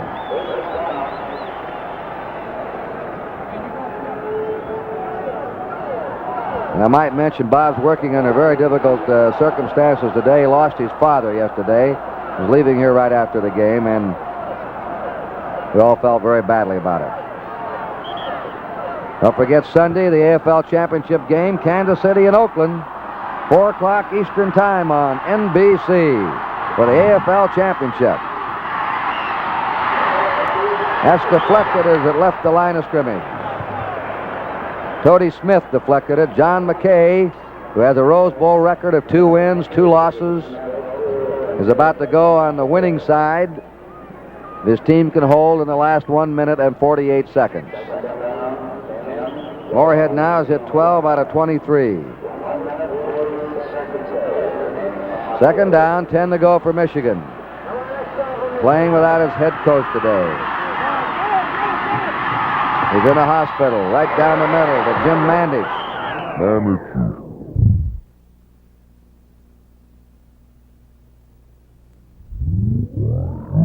Brass. And that's a first down. What a tight end this fella is. Doesn't have blazing speed, but he gets himself open. When you get the ball to him, he catches it, and then he's strong enough to bowl a couple of men down. And aside from the great pair of hands he has, he's not afraid to catch that ball in a crowd.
doesn't have blazing speed, but he gets himself open. When you get the ball to him, he catches it, and then he's strong enough to bull a couple of men down. And aside from the great pair of hands he has, he's not afraid to catch that ball in a crowd. And when you have this type of defensive unit, you know you're going to have a crowd around you every time that ball's put in the air. USC nearly has 12 men on the field. They just got Terry off in time. The pass is incomplete. He had Insulin down there and Hankwitz. But he was throwing under the gun. They were both well covered. John McKay in his jacket. His 10th year as head coach at USC. Minute 27 to play with the Trojans leading Michigan 10-3. It was 3-3 at halftime. Oh, on a post pattern. Billy Harris was breaking open there. If they could have hit him, he might have streaked right down that middle. It'll be third down now and 10 to go. And Moorhead having considerable difficulty getting that ball away back there. Not that he's getting that big of a rush. He's getting good protection, but this defensive line of Southern Cal, as they come in and have done so throughout this ball game, knocking the ball down, jumping up in the air, trying to deflect it, trying to bat it down. Third and 10. Moorhead, who's 13 out of 27, completes the pass to Hankwitz, Mike Hankwitz. He's short of a first down. It's Moorhead again, and as you'll see, these defensive linemen coming in there with their hands outstretched. Mike Hankwitz taking it. Number 50, Mike Helichek, in on the tackle. Well, they've called a timeout. Michigan has. Action will continue here at the Rose Bowl. The score is Southern California 10 and Michigan 3. Great Moments at Breakfast, presented by Kellogg's Rice Krispies. Wake up, wake up, wake up. Let me help you wake up. Kellogg's Rice Krispies, my dear. Snap, crackle, pop in your ear. My dearest one, wake up, wake up, wake up. What a way to make a day start. Now I am on my feet. You are my sweetheart. Wake up, wake up. Kellogg's Rice Krispies, from the world's most cultivated kernel. Wake up.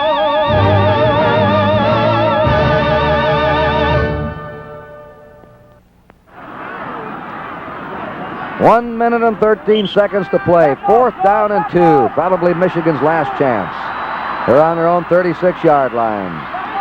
They keep by Moorhead. He's out to the 40, rolling to the 50. He's into USC territory, and the clock stops when he went out of bounds with a 1 minute and 6 seconds to play. Don Moorhead out on the 48-yard line of USC. Picking up a great block by Garvey Craw, his fullback. Got him that extra yardage, got him across for the first down. Moorhead's done a good job running that ball. There are your timeouts left. USC has 2 and Michigan has 2. USC leading 10-3.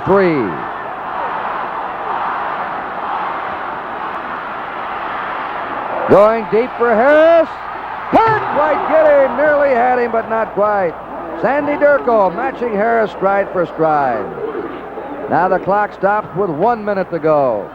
Of course, projecting it just a little bit farther, in the event Michigan were to score, what would you go, the 1 point, extra point, or the 2?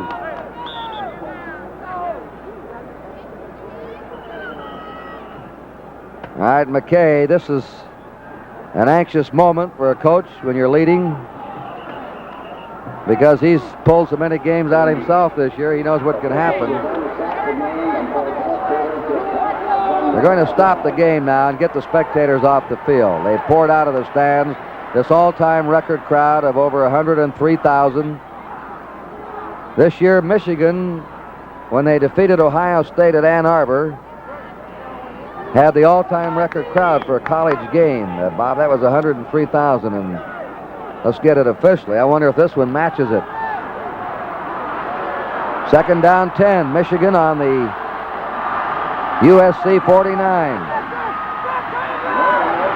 Moorhead runs it out of bounds and stops the clock, and how he's taken out there by Charlie Weaver.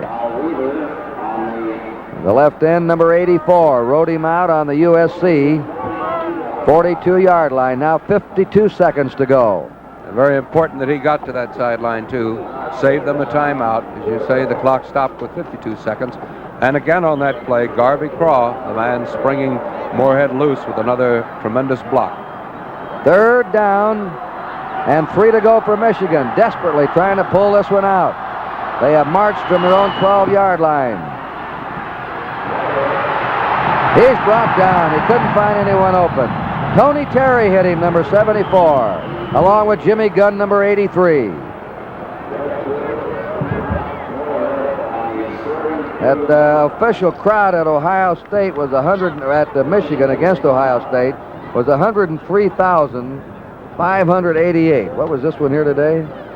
I don't believe it was. I think it was 103,878, which is officially, I guess, if that's the official figure, the largest crowd to ever watch a college football game in America.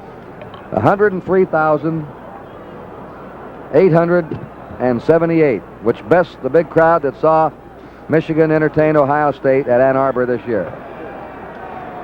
Right now, with 49 seconds to go, Michigan has the ball with a 4th down and 3 to go on the USC 43-yard line.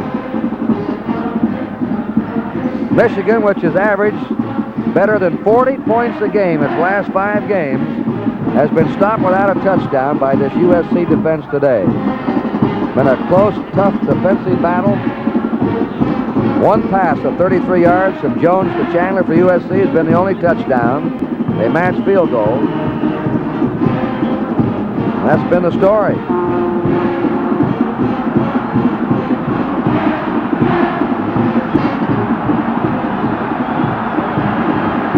Fourth down, 3 to go.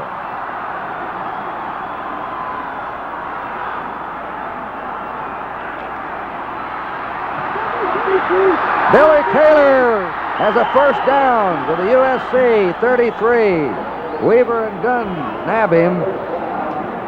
And here we go and see a great hole open up there. Dan Deerdorf, 72, taking his man in. And some great running by Billy Taylor. Now the clock is moving, 30 to go.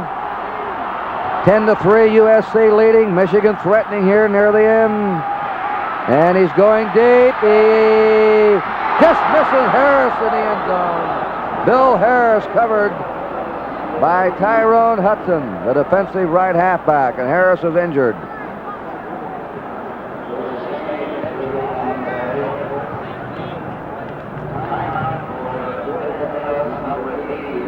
He's missed just connecting twice on those long arching bombs to Harris. Don Moorhead, who has run today for over 60 yards, who has completed 14 out of 30, who's run for 66 yards, actually. As we said, it's Harris down on the ground.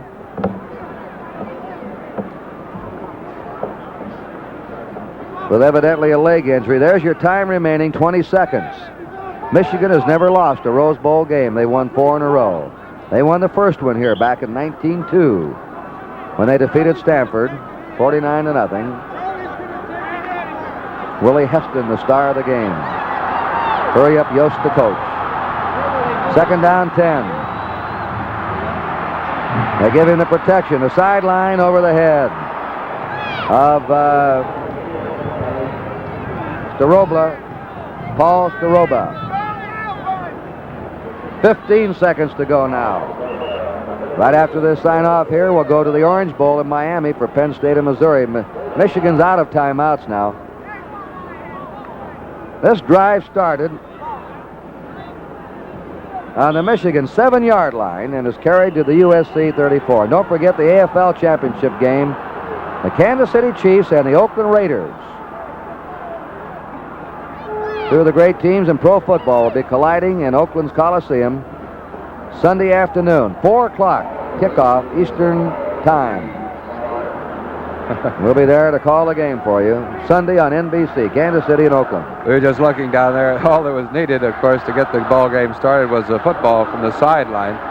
They had started the clock and realized, or started the time for the huddle, realized they didn't have a ball. 10-3 USC. Trying to hold off this last-ditch mission bid. A lot of these boys are back next year for both clubs. USC has 8 of its starting 11 offensive players back. They lose some top defensive men in Cowling and Scott, Terry. But they have a lot of players back. So does Michigan. Moorhead. Brought down. The clock is moving. Kurt, we might point out one of the things was that there was one Michigan timeout remaining, and this is one reason also that they'd gone over to the sideline to get that straightened out with the sign on the board. I'm sure this, and if our information is correct, that they had one timeout remaining, and that is all. Michigan just asked for it, and they had the wrong number of timeouts on the field on that new timeout scoreboard they had down there. They're trying to get the goalpost down, and they'll have to clear the field here.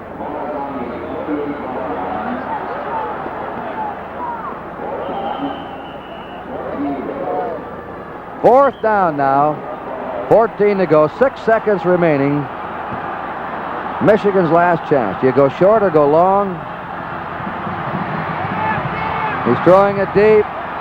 No good. That's it. Time has run out, and USC has won. So it's Kurt Gowdy and Kyle Road here saying, once again, the final score at the Rose Bowl, Southern California 10, Michigan 3. Now stay with us after station identification as we switch you to the Orange Bowl game between Missouri and Penn State from Miami, Florida. See Jimmy Durante, Judy Carn, Leslie Uggams, and James Garner with Andy Saturday night.